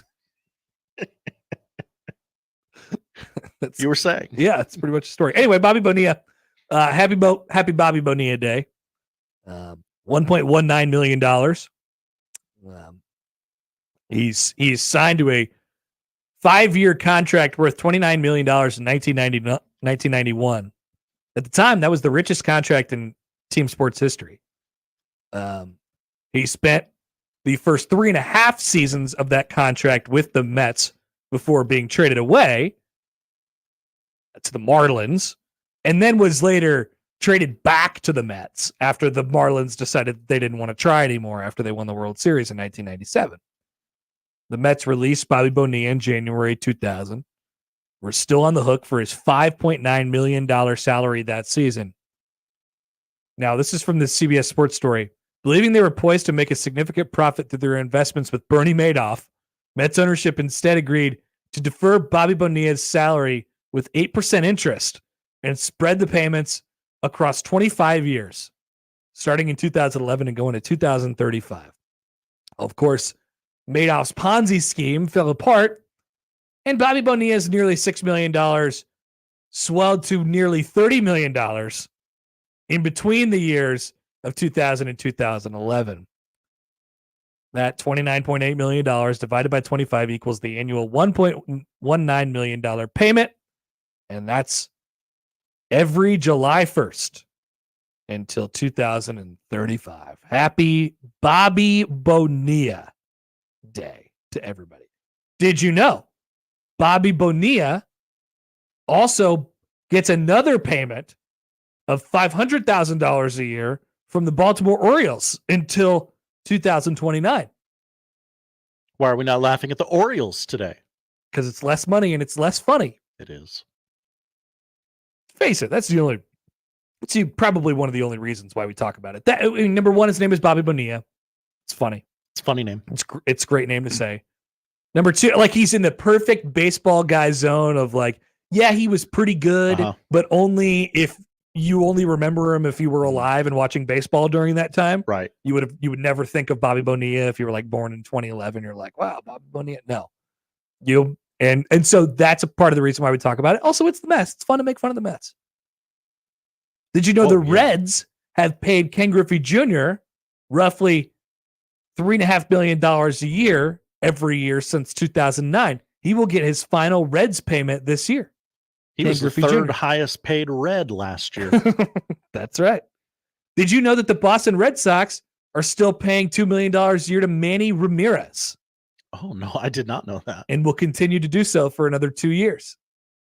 He's a guy that's kind of in that same sort of. He's above Bobby Bonilla. Oh yeah, absolutely. Yes. But if you didn't live through Manny Ramirez, kind of hard. You don't understand the essence of Manny being Manny Ramirez. Manny Wood. He took estrogen to hit home runs. He walked into the green monster. He did. Remember, he cut off that ball from left field going into the gap in left center field. He just decided to randomly cut off the throw. He was the left fielder. Who does that? That's Manny being Manny. He played at Warner Park and got out 3 times on 6 pitches. Oh, that was a good one too. Matt Holliday gets paid $1.5 million a year by the Cardinals. They started paying out that deferred salary in 2020, and he will be making $1.5 million every year until 2029. Here's the one that people will bring up more often. Chris Davis. Remember Chris Davis when he had those 2 years when he hit like 1 billion home runs? That's right. So everybody thought that Chris Davis was going to be a superstar, including the Baltimore Orioles. The Orioles have been paying him a lot of money for the last several years, will continue to pay him $3.5 million every year through 2032. And then we'll get another more than $1.5 million a year from 2033 to 2037. Whoa. Chris Davis will accumulate more than 20 million, more than $30 million over the next decade plus from the Baltimore Orioles. The Mets again deferred some money to Brett Saberhagen. Oh, that takes me back. $250,000 every year since 2004, and will continue to do so through 2028. There's obviously one very famous deferred contract going on right now, which we'll talk about in a second. But there's another one. Rafael Devers. They'll pay him $7.5 million every year from 2034 to 2043. Oh. He signed a $331 million contract, which included $75 million in deferment a couple of years ago. So that'll be, he'll be making $7.5 million every year, likely long after he retires. And then, of course, there is the best deferment of all time, or the worst, depending on your point of view. Shohei Ohtani. When is this going to be called Shohei Day? Because it's got, after Bobby Bonilla Day is done in 2034? Yeah. It's got to be Shohei Day. It rhymes. And it's perfect. And it's straight off. So Bobby Bonilla Day ends in 2034, and there'll be a big celebration that day. That's when Shohei's payments start. Oh, really? Great. So that's actually great. Shohei Ohtani, if you didn't know, makes $2 million a year right now. Literally makes $2 million now. Now he's got several endorsement deals, so he's fine. He makes $2 million a year. New Balance commercial from the Dodgers. But if you remember, he signed a $700 million contract this past offseason.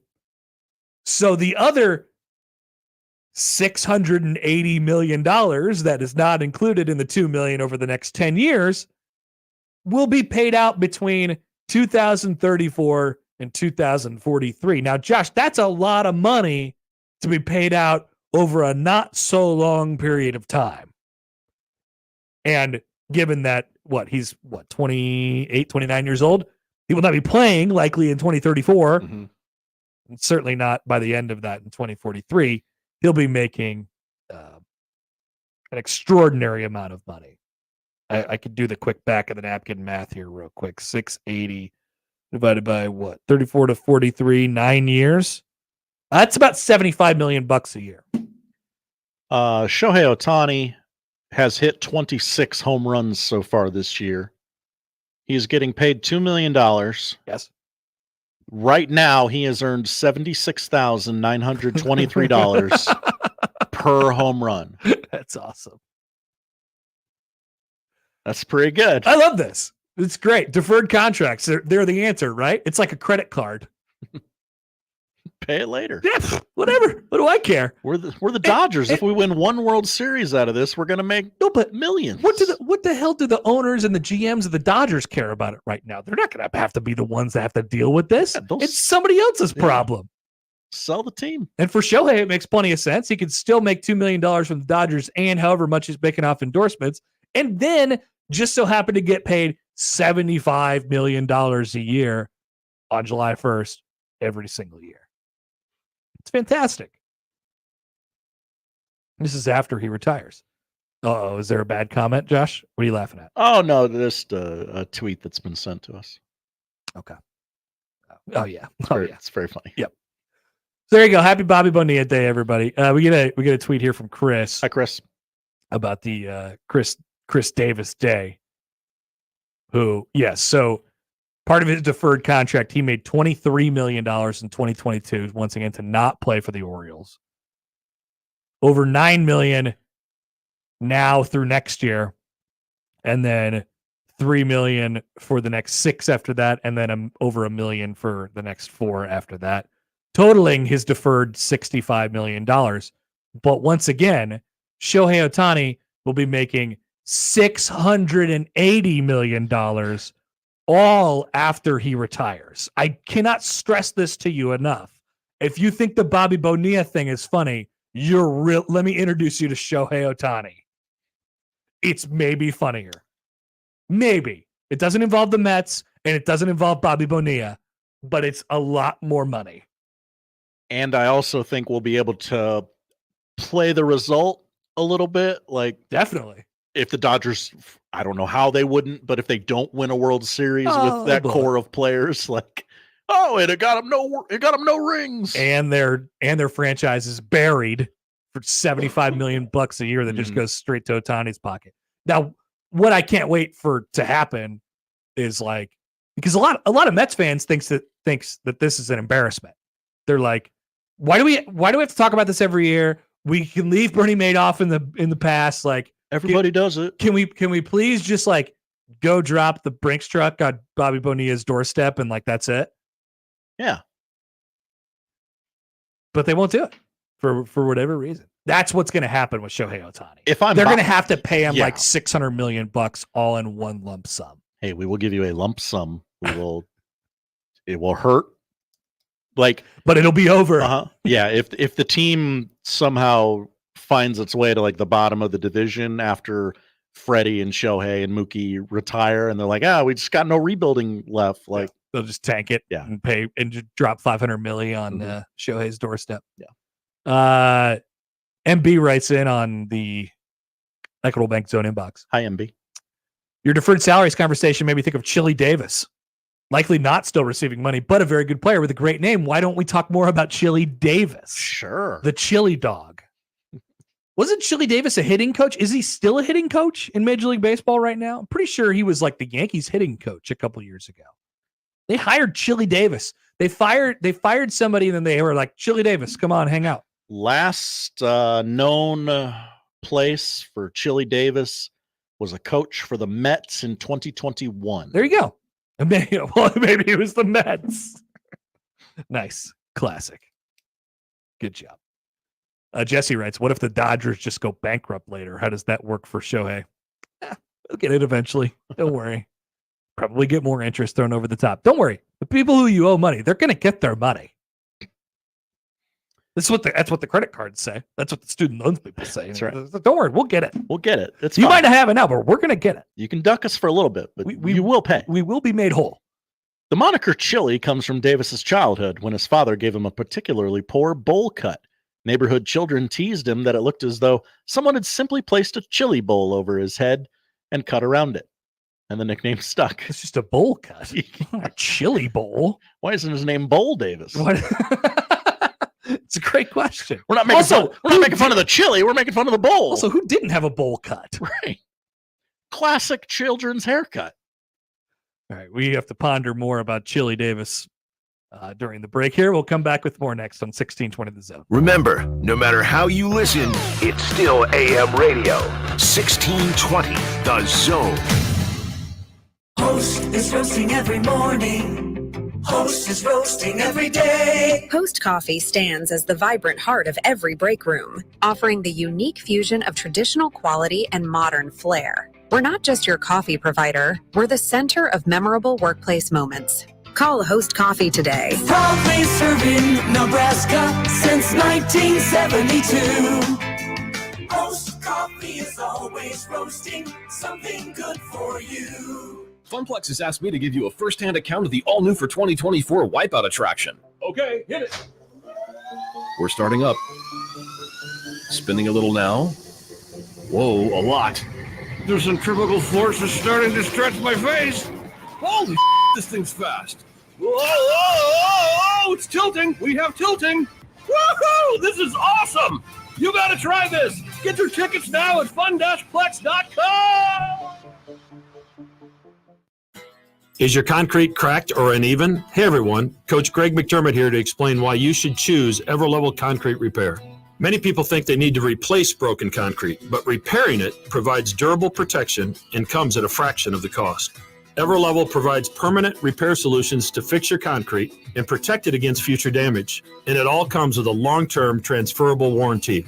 They offer free inspections to walk you through the entire process. Call EverLevel Concrete Repair today.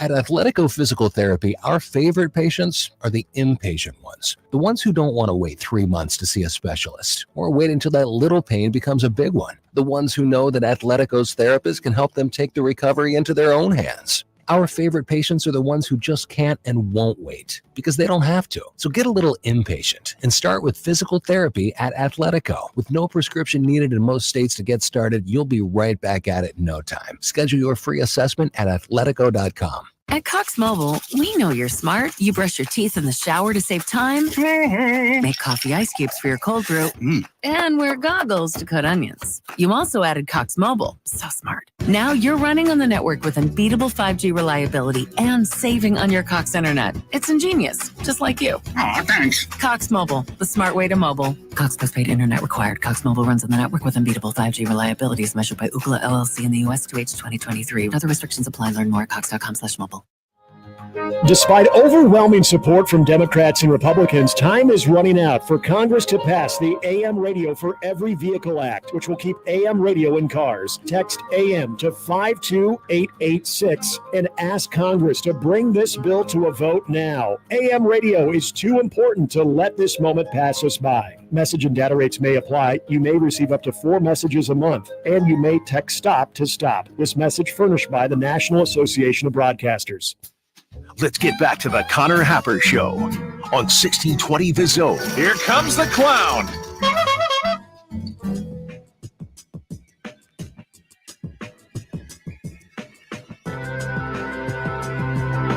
Josh, what a perfect slate to have up on the YouTube right now. Keep that up. Okay. Because thanks, I worked hard on it, actually. Yeah, first of all, yes, why don't we all go to zonetv.live right now and appreciate what Josh has done? Because it features, you already know the answer to this. My favorite Photoshop that you've accomplished here is quite easy. Nikola Jokic? It's Nikola Jokic with Ed Ray Zielinski's hair. I wanted both. I'm like, how do I get both? It works on him. It does. It works. I can see him saying that he's making car parts for the American working man because that's who he is and that's who he cares about. LeBron on Big Tom's not great, probably, but it makes sense here. And Bronny is Tommy Boy, and Austin Reeves is Richard. Anyway, so great job, Josh. Thank you. You did really well here. I look forward to the release of this movie. But if we're actually recasting this, we might need someone to play Bronny James, LeBron James Jr. Sure. We know somebody who has played LeBron's son now. Someone who has a history with that. That is Sierra Wright. Pronunciation unclear. Oh. Sierra. Maybe we should just pick one and stick with it. Ceyar. What do you think? I think you're correct when you say Sierra. Sierra. That's what you were saying, right? Well, I vacillated between two. Oh. So how could I be right? Sierra. I'm going to go with Sierra. Okay. Sierra. Who was really a big part of what USC did in 2022, was not so much a big part of what they did last year, but they got him out of the portal. It's interesting how Nebraska's added to their roster this summer. Think about all the weird places they've got players from that are going to be on campus this fall. Him from USC, which is the most traditional transfer they had. Now they have a few of those, like Jamal Banks and Isaiah Nair and a couple others across both sides of the ball. But you've also added, the running back who was going to be in the 2025 class, or going to be in the 2025 class, and was going to go to prep school, and then was like, actually, would you like to come to Nebraska this year? And he was like, yeah, Mekhi Nelson. So they got him. He's going to be on the roster this fall in some form or fashion. They got the quarterback from Iowa, the NAIA National Player of the Year. Weird, right? He's in the boat. They got the kid from Germany, who they miraculously found at a camp in Texas, And they were like, do you want to, I know you don't know anything about Nebraska. Would you like to come play football at Nebraska? And he was like, sure. Why not?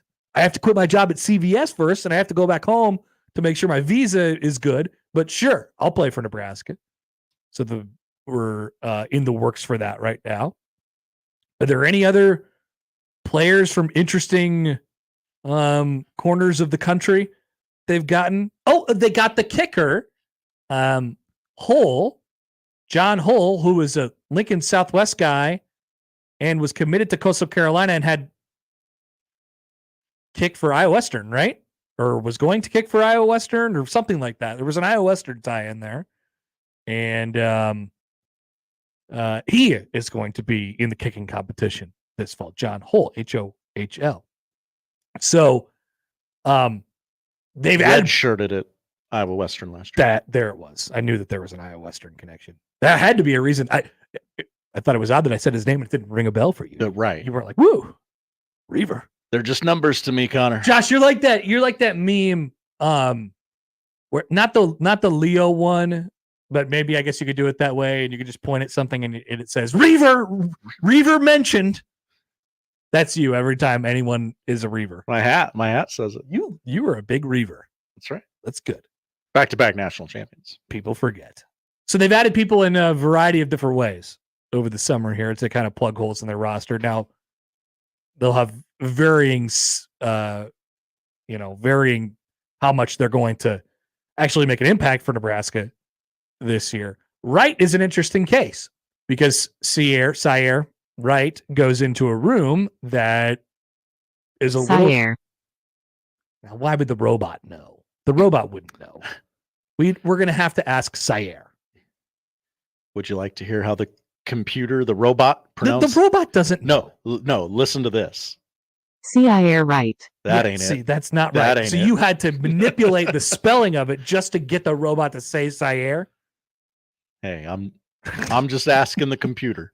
That was a lie to the listeners. You just lied. No lie.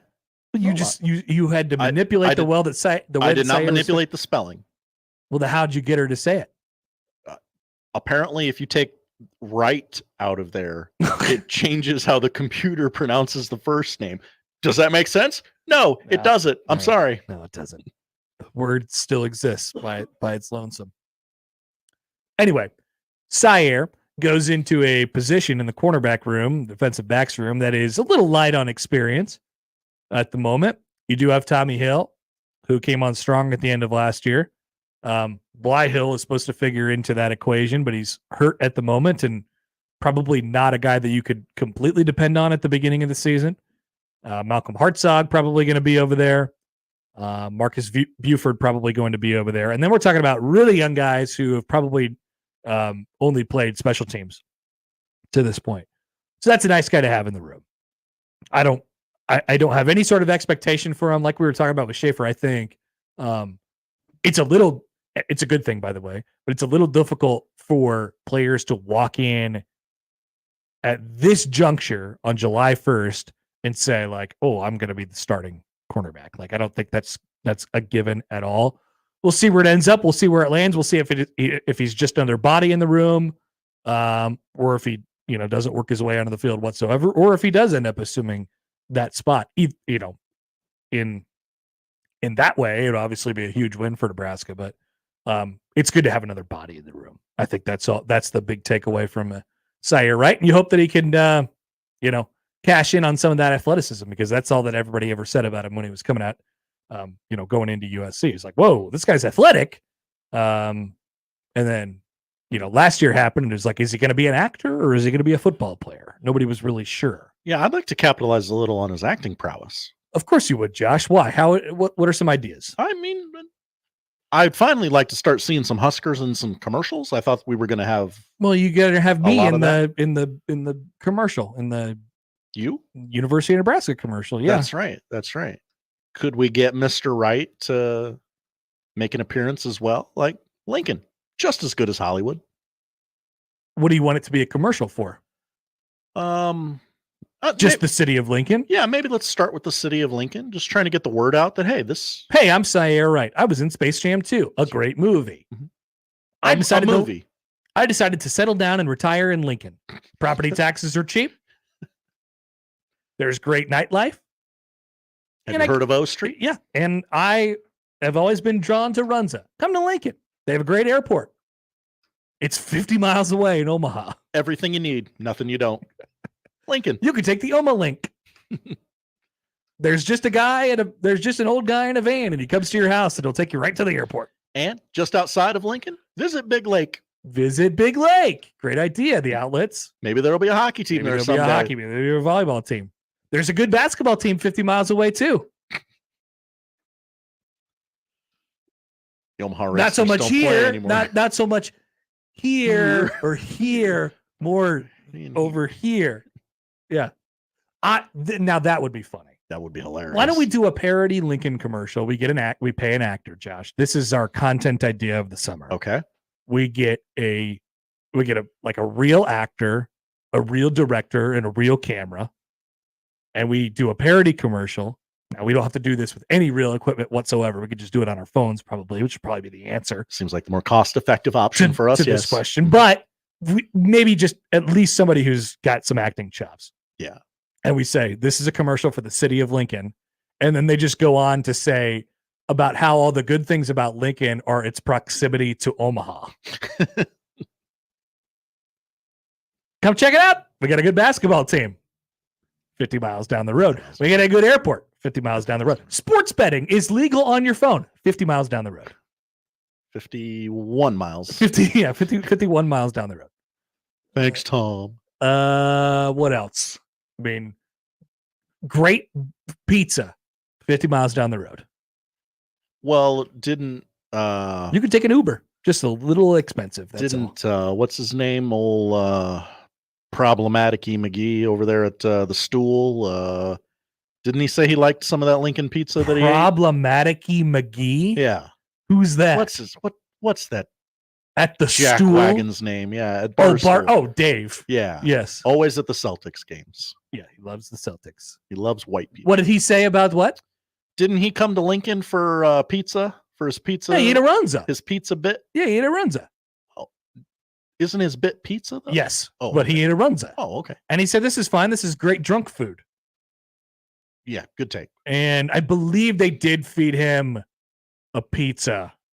And weren't we surprised at that's the place you I was chose? mostly surprised at how nice he was about it. He should have been more mean. I wanted to see somebody eviscerate the Lincoln pizza scene because it's a disgrace. But that would be our commercial. We could get Dave to do it. I'm sure he would do it. Josh? He could call it community service, I'm sure. He's not in trouble. I don't think. Best to just have some on file. Text from the 402. Hi, 402. Did Jeff Sims drop a burrito in his Amigos commercial?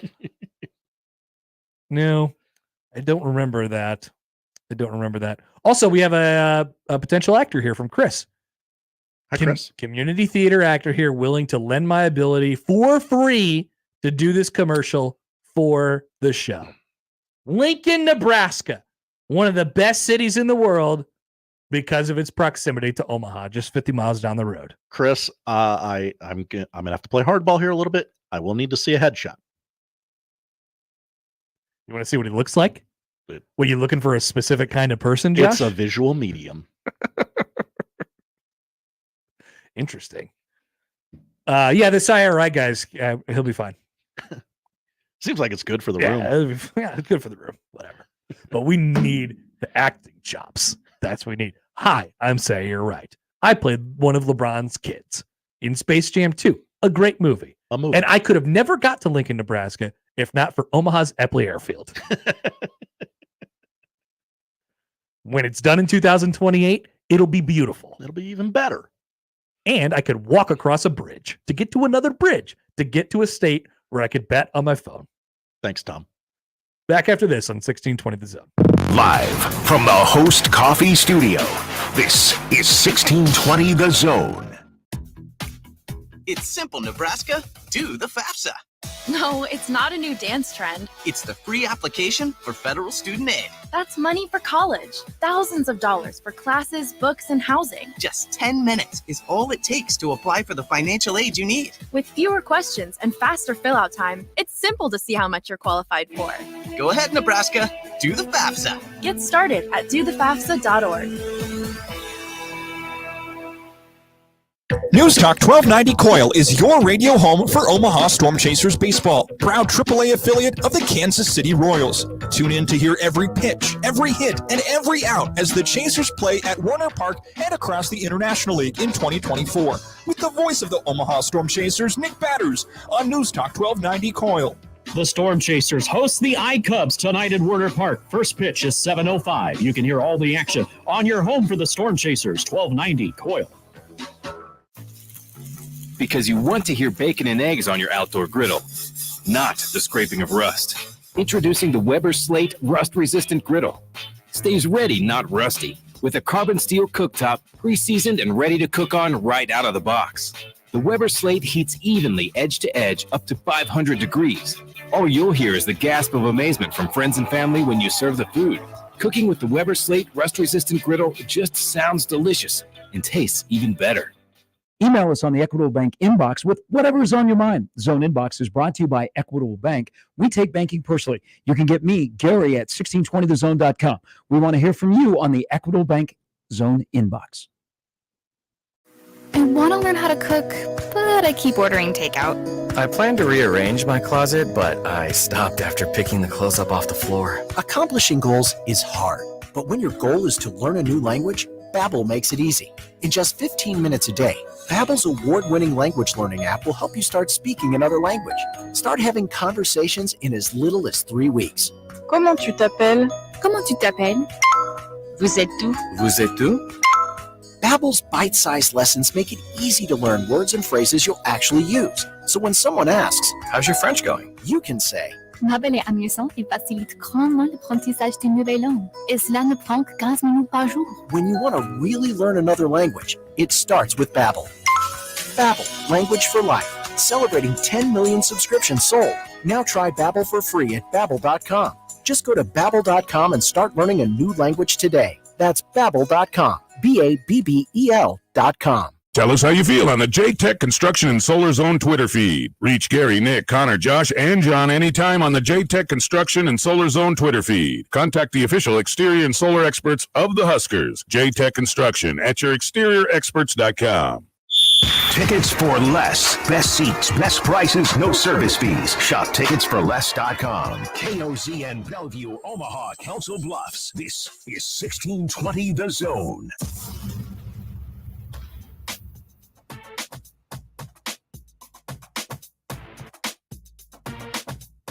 All right, you guys are trying a little too hard here. Whoa. So Will says on the text line, I will. Is this more like baseball or football weather? Football. Let's go. Now it is 66 degrees outside. But really? So you might get a little bit of a taste for the football today. Can we do the show outside? I think we've requested that before. Oh yeah, we have. I think we got the no on that one. Sad. And unfortunately, it will return to sweltering heat very, very shortly. Sure. So enjoy your football weather if it gives you a good taste of it.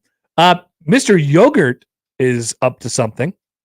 Hi, Mr. Yogurt. Mr. Yogurt has announced some things today. Oh?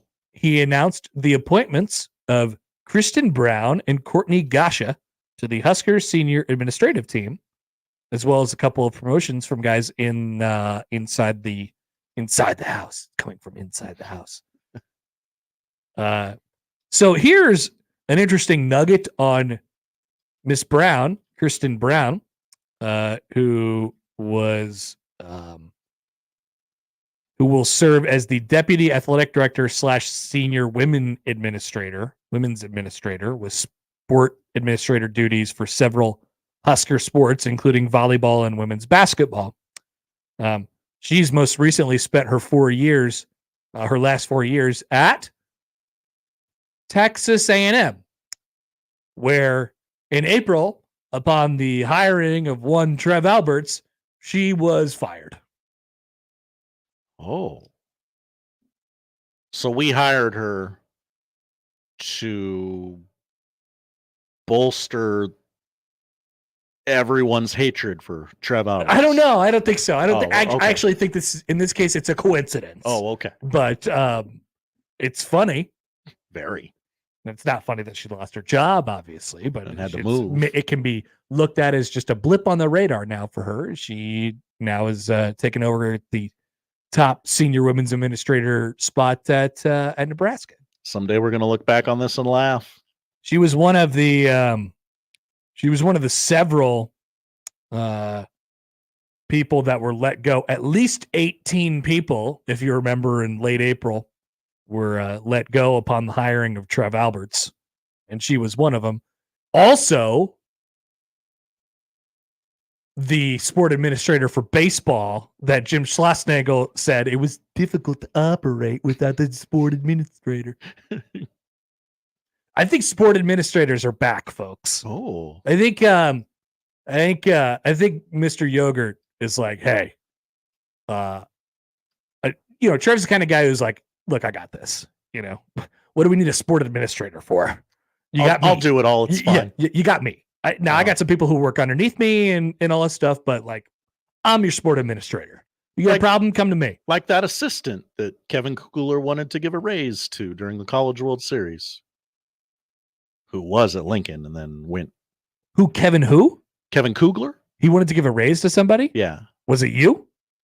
No, he does not know I exist. I don't know what you're referring to. There was an assistant under Trev that when Trev left, she followed him a week later. Oh, Kevin talked about this? Yeah. Sorry, I have no idea what you're talking about. Sorry. I thought if I knew, everyone knew. Nah, usually the last to know these things. I'm sure I would get it if I understood the context. Or if I had like a name. Or if you had like anything else. More facts. But yeah. Or literally a fact. Yeah. Yeah, it might be helpful, but I don't know. I'm not sure what you're talking about. But that's okay. Anyway. Go on with the show. I think administrators are back, folks, under Mr. Yogurt. He's like, yeah, we're going to have people talking to other people, and then the word will eventually get back to me. And that's how he's going to do it. That is, by the way, a pretty normal setup in athletic departments. What Trev does is a little abnormal. He's a little bit different. Interesting. He's a little bit different. He approaches things a little bit differently. That's okay. So there is the news out of Nebraska as of today. Larry writes in. Hi, Larry. Subject line: No Sam. Is Sam on vacation? Larry. Yes, Sam is out this week. You nailed it, Larry. We miss Sam dearly, but we will talk to him again next week. I suggested we get Marty on the show. Marty McEwen. His brother. I talk some weather. Yeah. What's up with this 66 degrees? It's going to rain twice today, Marty? Is it going to stick around? Yeah, I think it's going to be this way. What's up with that? And then it's going to rain tomorrow night, too? Hey, we needed this rain. We needed this rain, Josh. We needed this rain so that people don't light fireworks off in my neighborhood. Oh, that's not going to stop them. It should. It's not going to, though. They've been popping them off all weekend. Read that Omaha scanner story about that kid. Oh, no. Somebody already get hurt? Yeah. Jeez. Went off in his hand. Man, we gotta learn. You don't have to hold that thing. Just light it and throw it. Or even better, just light it when it's on the ground and run away. Yep. Dads have done it for generations upon generations. Yep. No one has ever said, wow, you won the hold the firework the longest contest. Good job. No. You're hired. Yeah, nope. That's never been a contest that anybody's been happy to win. Yeah. Hey, quickly here. You thought that we couldn't get more content out of EA Sports talking about whose stadium's the best or whatever? Yeah. So now what CBS Sports has decided to do is go through every conference and rank all of the stadiums. You want engagement farming? We'll show you Yeah. engagement farming. Oh, yeah. We got 700 different spin-offs of this. Penn State, number 1. Washington, number 2. Michigan, number 3. Oregon, number 4. Where's Ohio State? The shoe. Number 5. Barely a top 5 place to play. Iowa, number 6. Wisconsin, number 7. Nebraska, USC, Minnesota, Michigan State, Illinois, UCLA, Rutgers, Purdue, Maryland, Indiana, Northwestern. I ran out of breath because there's 18 teams in the Big Ten now. A lot of teams. By Northwestern, it says a practice field. Instead of saying the name of their stadium, it says a practice field. The Wildcats will play on a practice field in 2024. It's on the shore of Lake Michigan, so that's cool. But again, it's a practice field. There's no way I can rank it higher than last. Though we'll see how things change when the Wildcats open their new stadium down the road. Have you seen the renderings, by the way, of their cool new stadium? It looks nice. I have. I'm wondering what the wind situation will be. Well, it's kind of domed a little bit. It's kind of. Oh. No, I'm talking about their new stadium that they're going to build. Oh, no. Not their stupid practice field. No. No, yeah. That's going to be bad. Yeah, that's right on the water. Yeah, there's no chance of survival in there. Right. Does Nebraska go there for like another 3 years, hopefully? No, I don't think they do. I think we've looked this up. Also, if I can sneak this in real quick, Lindsey Chamberlain is the assistant at Nebraska who went to Texas A&M. Okay. There you go. Thank you, John. I wasn't making it up.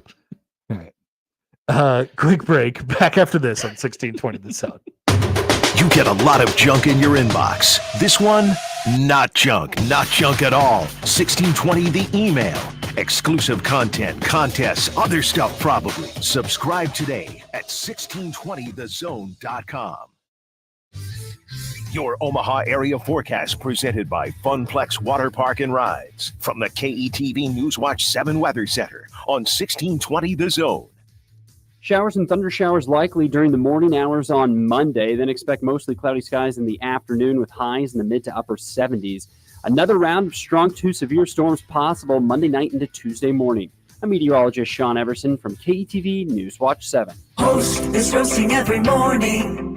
Host is roasting every day. At Host Coffee, every cup of coffee served comes with a promise of quality, innovation, and a dash of fun, ensuring your workday is as delightful as your coffee break. Call Host Coffee today. Proudly serving Nebraska since 1972. Host Coffee is always roasting something good for you.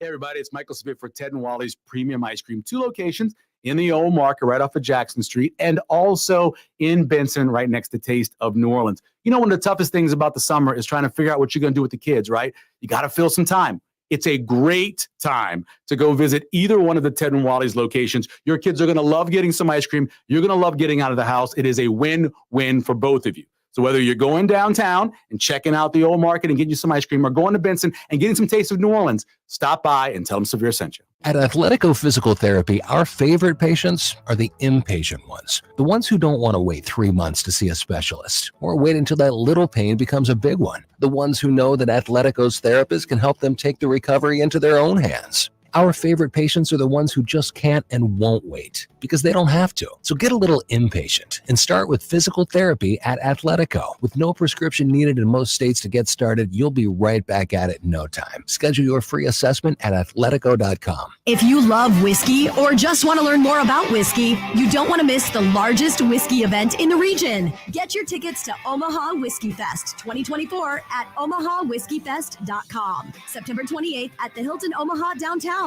400 samples, more than 70 brands, expert presentations, and a whole lot more. General admission and VIP tickets available at omahawhiskeyfest.com. You can even make a night of it with special room packages from Hilton Omaha. Get your tickets now before they sell out. I want to learn how to cook, but I keep ordering takeout. I plan to rearrange my closet, but I stopped after picking the clothes up off the floor. Accomplishing goals is hard, but when your goal is to learn a new language, Babbel makes it easy. In just 15 minutes a day, Babbel's award-winning language learning app will help you start speaking another language.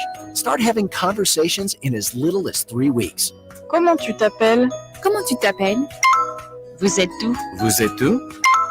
Babbel's bite-sized lessons make it easy to learn words and phrases you'll actually use. So when someone asks, "How's your French going?" you can say, Babbel est amusant et facilite grandement l'apprentissage d'une nouvelle langue. Et cela ne prend que 15 minutes par jour. when you want to really learn another language, it starts with Babbel. Babbel, language for life. Celebrating 10 million subscriptions sold. Now try Babbel for free at babbel.com. Just go to babbel.com and start learning a new language today. That's babbel.com. BABBEL.com.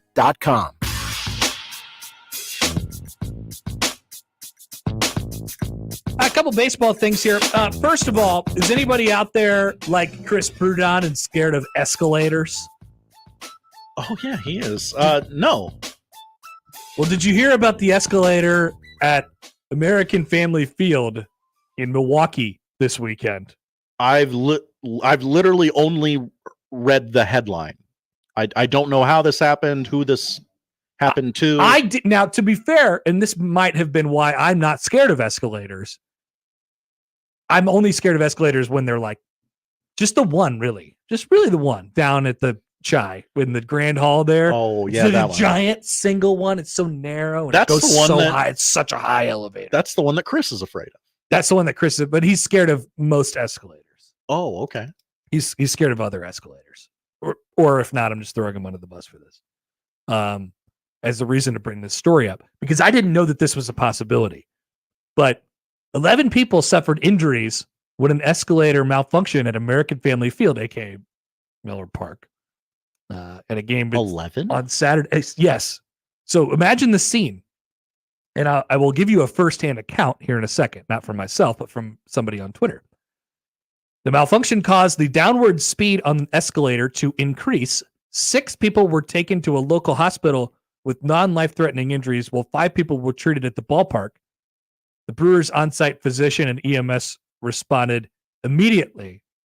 And then, obviously, this was used as an excuse to upgrade Miller Park, which has, gone downhill a little bit. Yeah, they're threatening to leave over the years. Milwaukee threatening to relocate if they don't get a new stadium. Here's a tweet from Nicholas, who Hi, Nicholas. was in town checking out the Cubs and the Brewers. Looks like a Chicago guy, but happened to be on the wrong escalator at the wrong time. I watched the game Saturday. It sounded like there were a lot of Cubs fans there. There usually is in Milwaukee. Yep. Did it sound like there was an escalator crashing in the background? Did not get any reports of that on the FS1 broadcast. Nicholas writes, luckily, I believe I avoided any major physical injuries from the escalator malfunctioning at the Cubs-Brewers game yesterday. My right knee and right elbow are beginning to bruise, but that's really it. Being on that escalator was terrifying. The drastic change of speed caught everyone completely off guard. I contemplated jumping off the escalator after I saw people piling up at the bottom, but as I was thinking about it, I was already at the end, and people began to pile on the back of my legs. I looked back, and there was at least 4 people on top of me. While this was happening, there was screaming from an elderly woman, which is something I will never forget. I yelled out, I'm fine, my legs are good. Then someone grabbed my arms and pulled me from under the pile. Whoa. When I was finally up, I looked back at the escalator, and there were still people down and blood scattered on the escalator steps. Oh. Yes. So once again, new fear unlocked. Escalator speeds up to an incredible speed and starts a gigantic pile of people at the bottom of it. You're welcome. Nightmare unlocked. Can you picture it? Just imagine an escalator and how slow it goes. You're going down after the game ends. Big escalator. And then all of a sudden the escalator, for whatever reason, somebody pressed a button, didn't even know this is possible. Once again, the escalator goes into hyperspeed. And then everyone starts piling up at the bottom. That's a horrifying scene, Josh. Very. So I say this to tell people, beware of those escalators. Look at that. That's just a pile of bodies. Oh, are you seeing pictures now? Yeah. Oh, I haven't seen them yet. It's not a very... It Not needs clear. more pixels.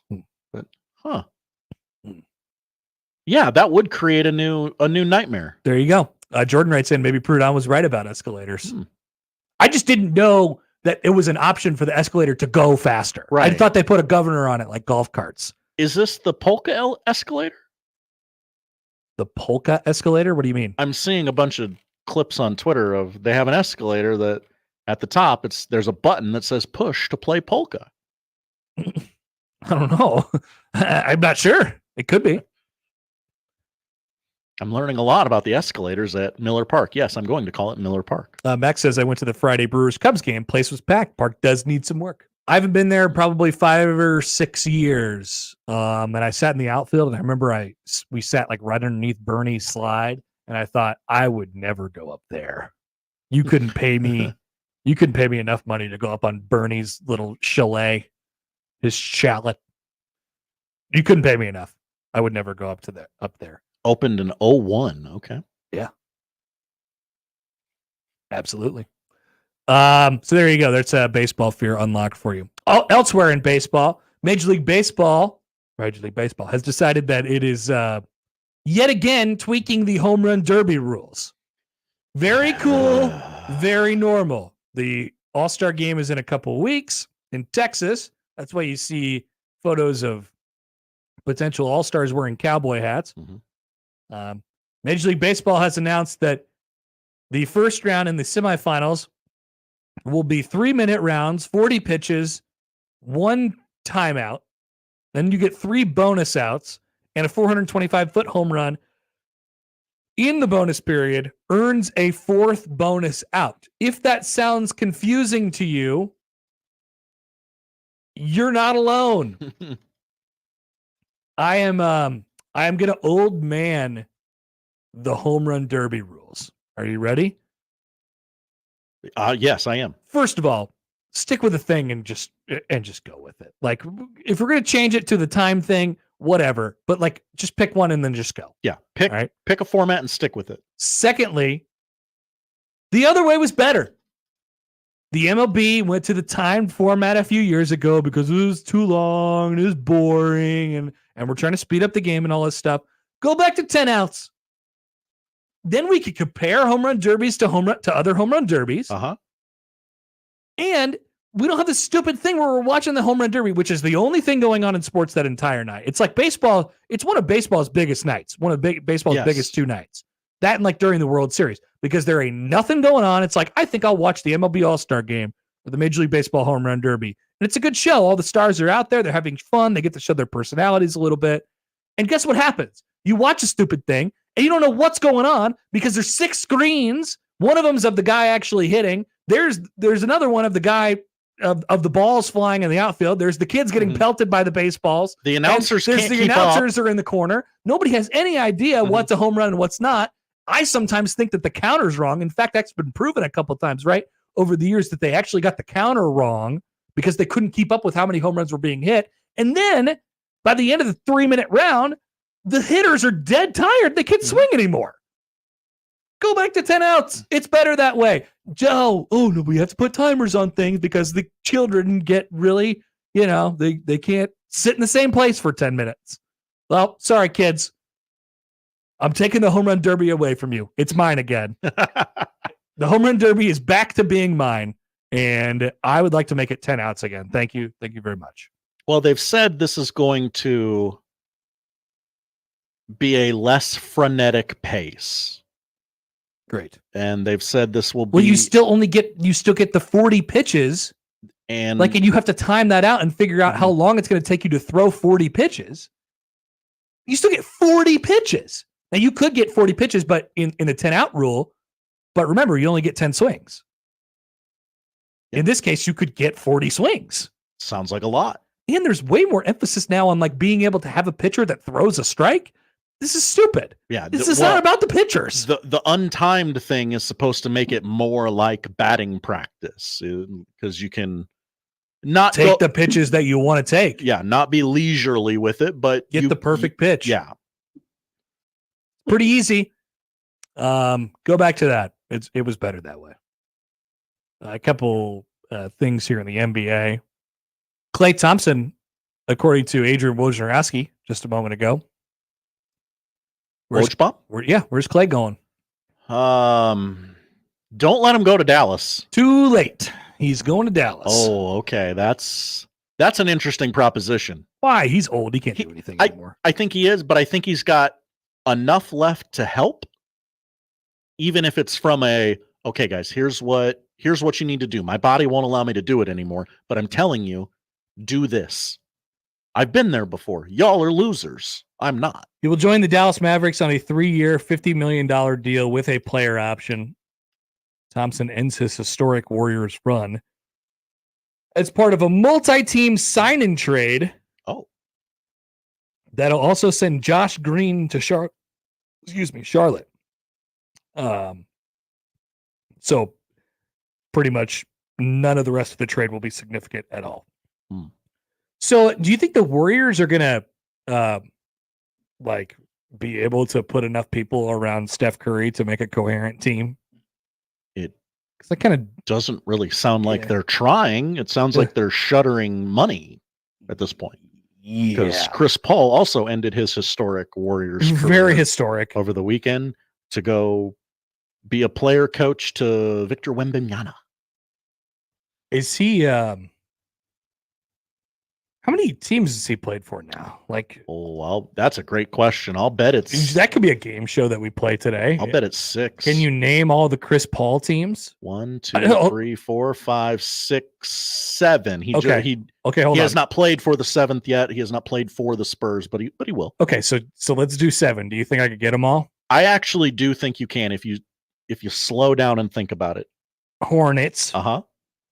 I'm going to be jumping around here a little bit. Okay, that's fine. Clippers. Yep. Suns. Yep. OKC. Yep. Golden State. Yep. I got 5. You did. And then Spurs. Yep. And so I'm just missing one. Missing one. It's got to be a big one, right? He was there for 2 or 3 seasons. When? 17 to 19. Between the Clippers and the Thunder.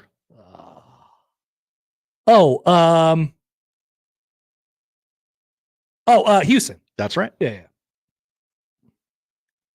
That was not very memorable. No. Okay, 7 teams for Chris Paul. Nice job. I every time he's done one of these little 1-year deals, and because the original idea was to do this when he did his year with the Thunder, right? He was going to be like, I'm going to be the old guy here, and they were horrible the year before that, and it worked. Mm-hmm. And then they got a lot out of him, and then he's done it like 4 times over since then.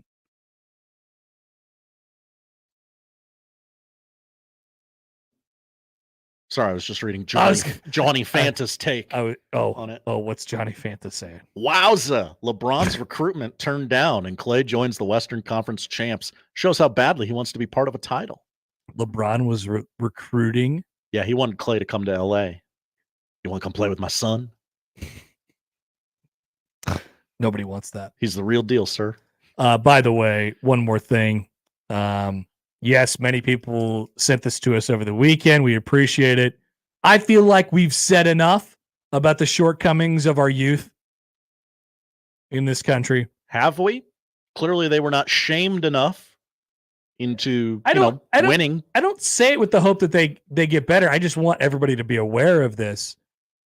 But in the International Federation of Football of America, whatever, I don't know. They already lost to Japan by 3 touchdowns. Boat race by Japan. Then they had to go to a very sad and very un-American 3rd place game in the U20 World Championship, where they were beaten by Austria. Austria. What do you know about Austria? Arnold Schwarzenegger. End of list. Some other things too, maybe not so good. Austria. So, not a great weekend for Gen Z. Really, really bad. That's all I'll have to say about that, because I feel like we tore them down enough. You got to wear it. You got to wear it at this point. Thanks for trying, Gen Z. Try harder next time. And unlike your track days at school, there will not be a participation trophy. No. You could have won a trophy. Yeah, you could have got the bronze medal, which would have been a participation trophy, but you don't get nothing now. Nothing. They don't make a medal for 4th. They don't. And they won't. We'll get to the poll questions, tell you what to watch next on 1620 The Zone. The best way to catch all the action is on 1620 The Zone. And no line for the bathroom. They've only given me 30 seconds to talk about all the great things at Funplex, so here goes. Looking for an unforgettable all-in-one day of fun? Funplex has you covered. Nebraska's largest water park and rides is even better with the heart-pumping brand-new spinning and tilting wipeout ride and special events for the whole family. We're your one-stop destination for non-stop excitement. Plus, there's private cabanas and plenty of spaces to unwind. Hey, you can even make a day of it. From thrilling rides and slides to relaxing sun and fun, there's something for everyone. There's just too much fun to talk about. Get your tickets now at fun-plex.com. Twisted Thunder Fireworks is going to save you big money. You'll find the best variety and the lowest prices in the entire state of Nebraska. Don't believe us? See page after page of products and pricing online at twistedthunder.com, where you can watch everything before you buy and choose local pickup so it's ready to go for you at the tent. Go to twistedthunder.com to check out all of our locations in Nebraska as well as our location in Council Bluffs. That's twistedthunder.com. When it comes to concrete repair, EverLevel has some serious game. Coach Greg McDermott here to coach you on why you should choose EverLevel Concrete Repair. They've got the fundamentals to fix your cracked and uneven concrete, and their products will give you the best defense against future damage. It's a fraction of the price compared to replacement, and their solutions come with a long-term transferable warranty. Working with EverLevel is a slam dunk. Call EverLevel Concrete Repair today for your free inspection. I'm here with Nick from Royalty Roofing. Nick, what should consumers consider when choosing a roofer? We're full service. We handle it from the top to bottom, and the biggest thing that we care about is you and your investment. Not just the end of the day, the project, but we care about you. We take pride in the work we do. We ensure that we take very heavy measures to make sure that the work we do and the products we use are quality to ensure that you have a lifelong product. Probably the most important part of the roof is the cleanup. One, it's important to have a great process and a product on the roof, but at the end of the day, you also need to ensure that the people that did the work, they care. They genuinely care about what they left behind, and that's what we stand for. We care about the work we do from the top to the bottom. Call 402-216-8850, or you can visit us at the website, royaltyroofing.org. Cover your roof with Royalty. Visit royaltyroofing.org.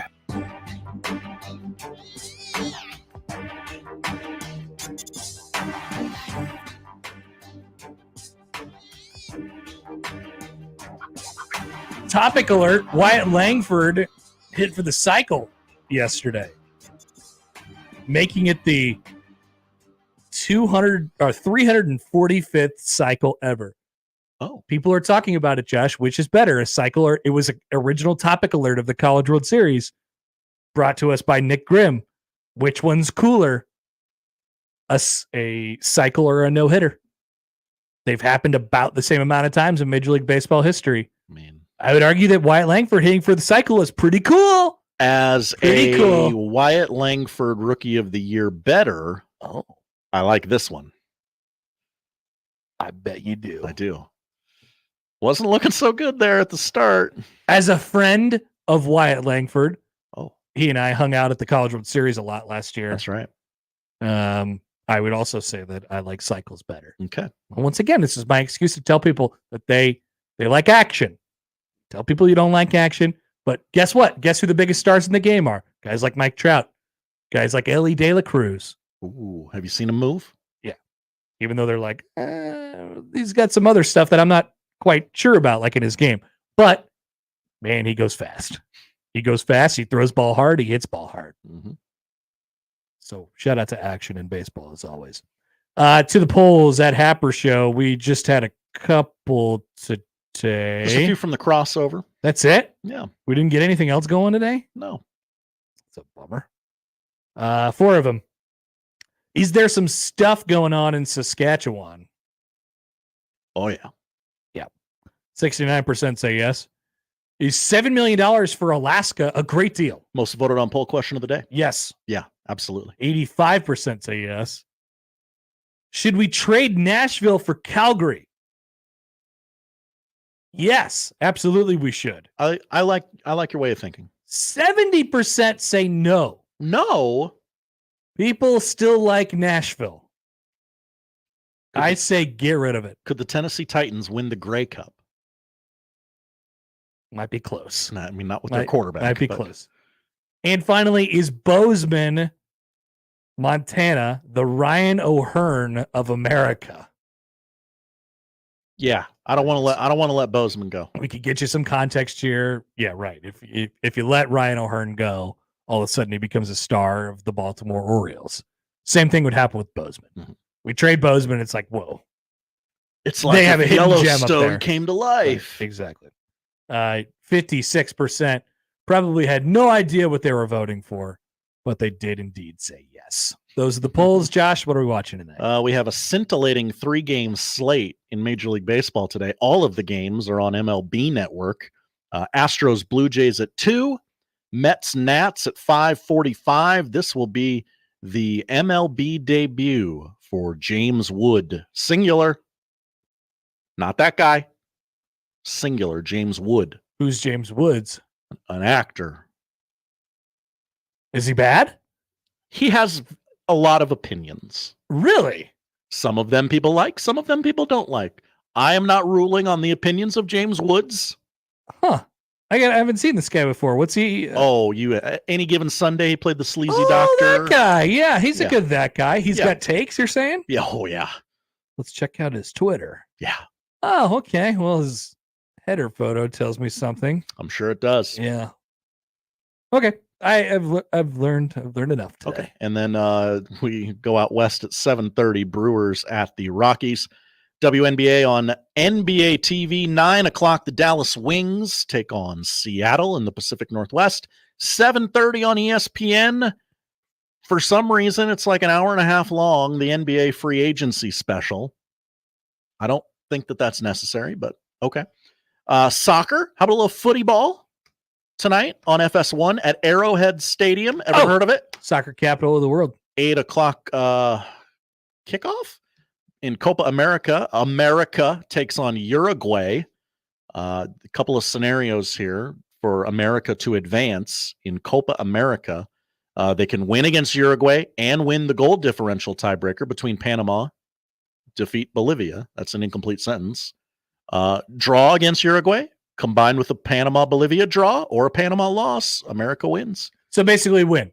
Yeah, winning would be good, but Uruguay hasn't lost yet. They're 2-0. America 1-0-1. But if you go TCB here, take care of business. That's right. Win. That's right. I hate Uruguay. We all do.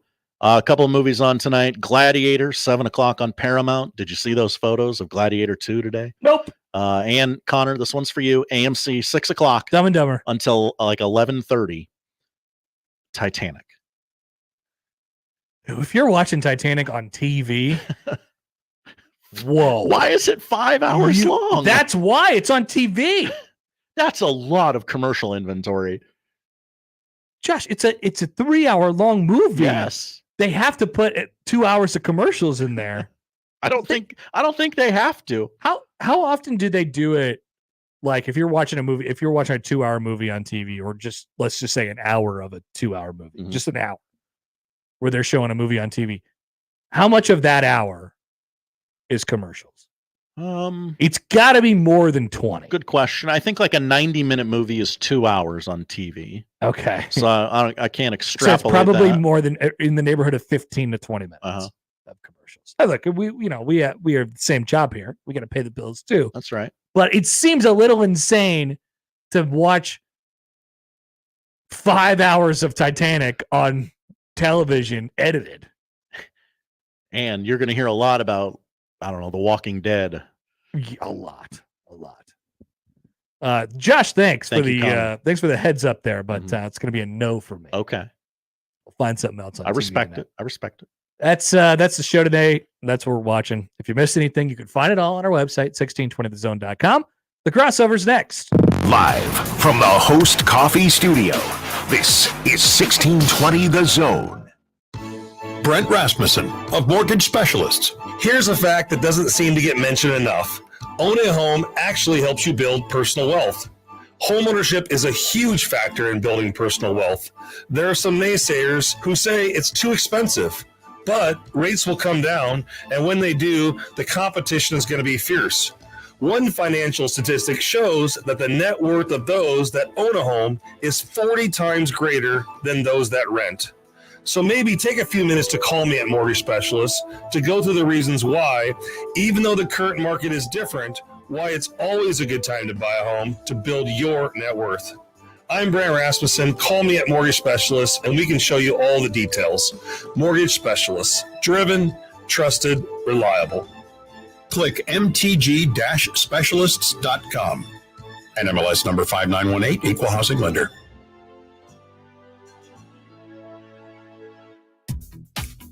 It's simple, Nebraska. Do the FAFSA. No, it's not a new dance trend. It's the free application for federal student aid. That's money for college. Thousands of dollars for classes, books, and housing. Just 10 minutes is all it takes to apply for the financial aid you need. With fewer questions and faster fill-out time, it's simple to see how much you're qualified for. Go ahead, Nebraska. Do the FAFSA. Get started at dothefafsa.org. The time between Memorial Day and Labor Day is known as the 100 deadliest days. Students are off for the summer, people are taking vacations, and the days are longer. It's a recipe for good times and long-lasting memories. Sadly, it accounts for 37%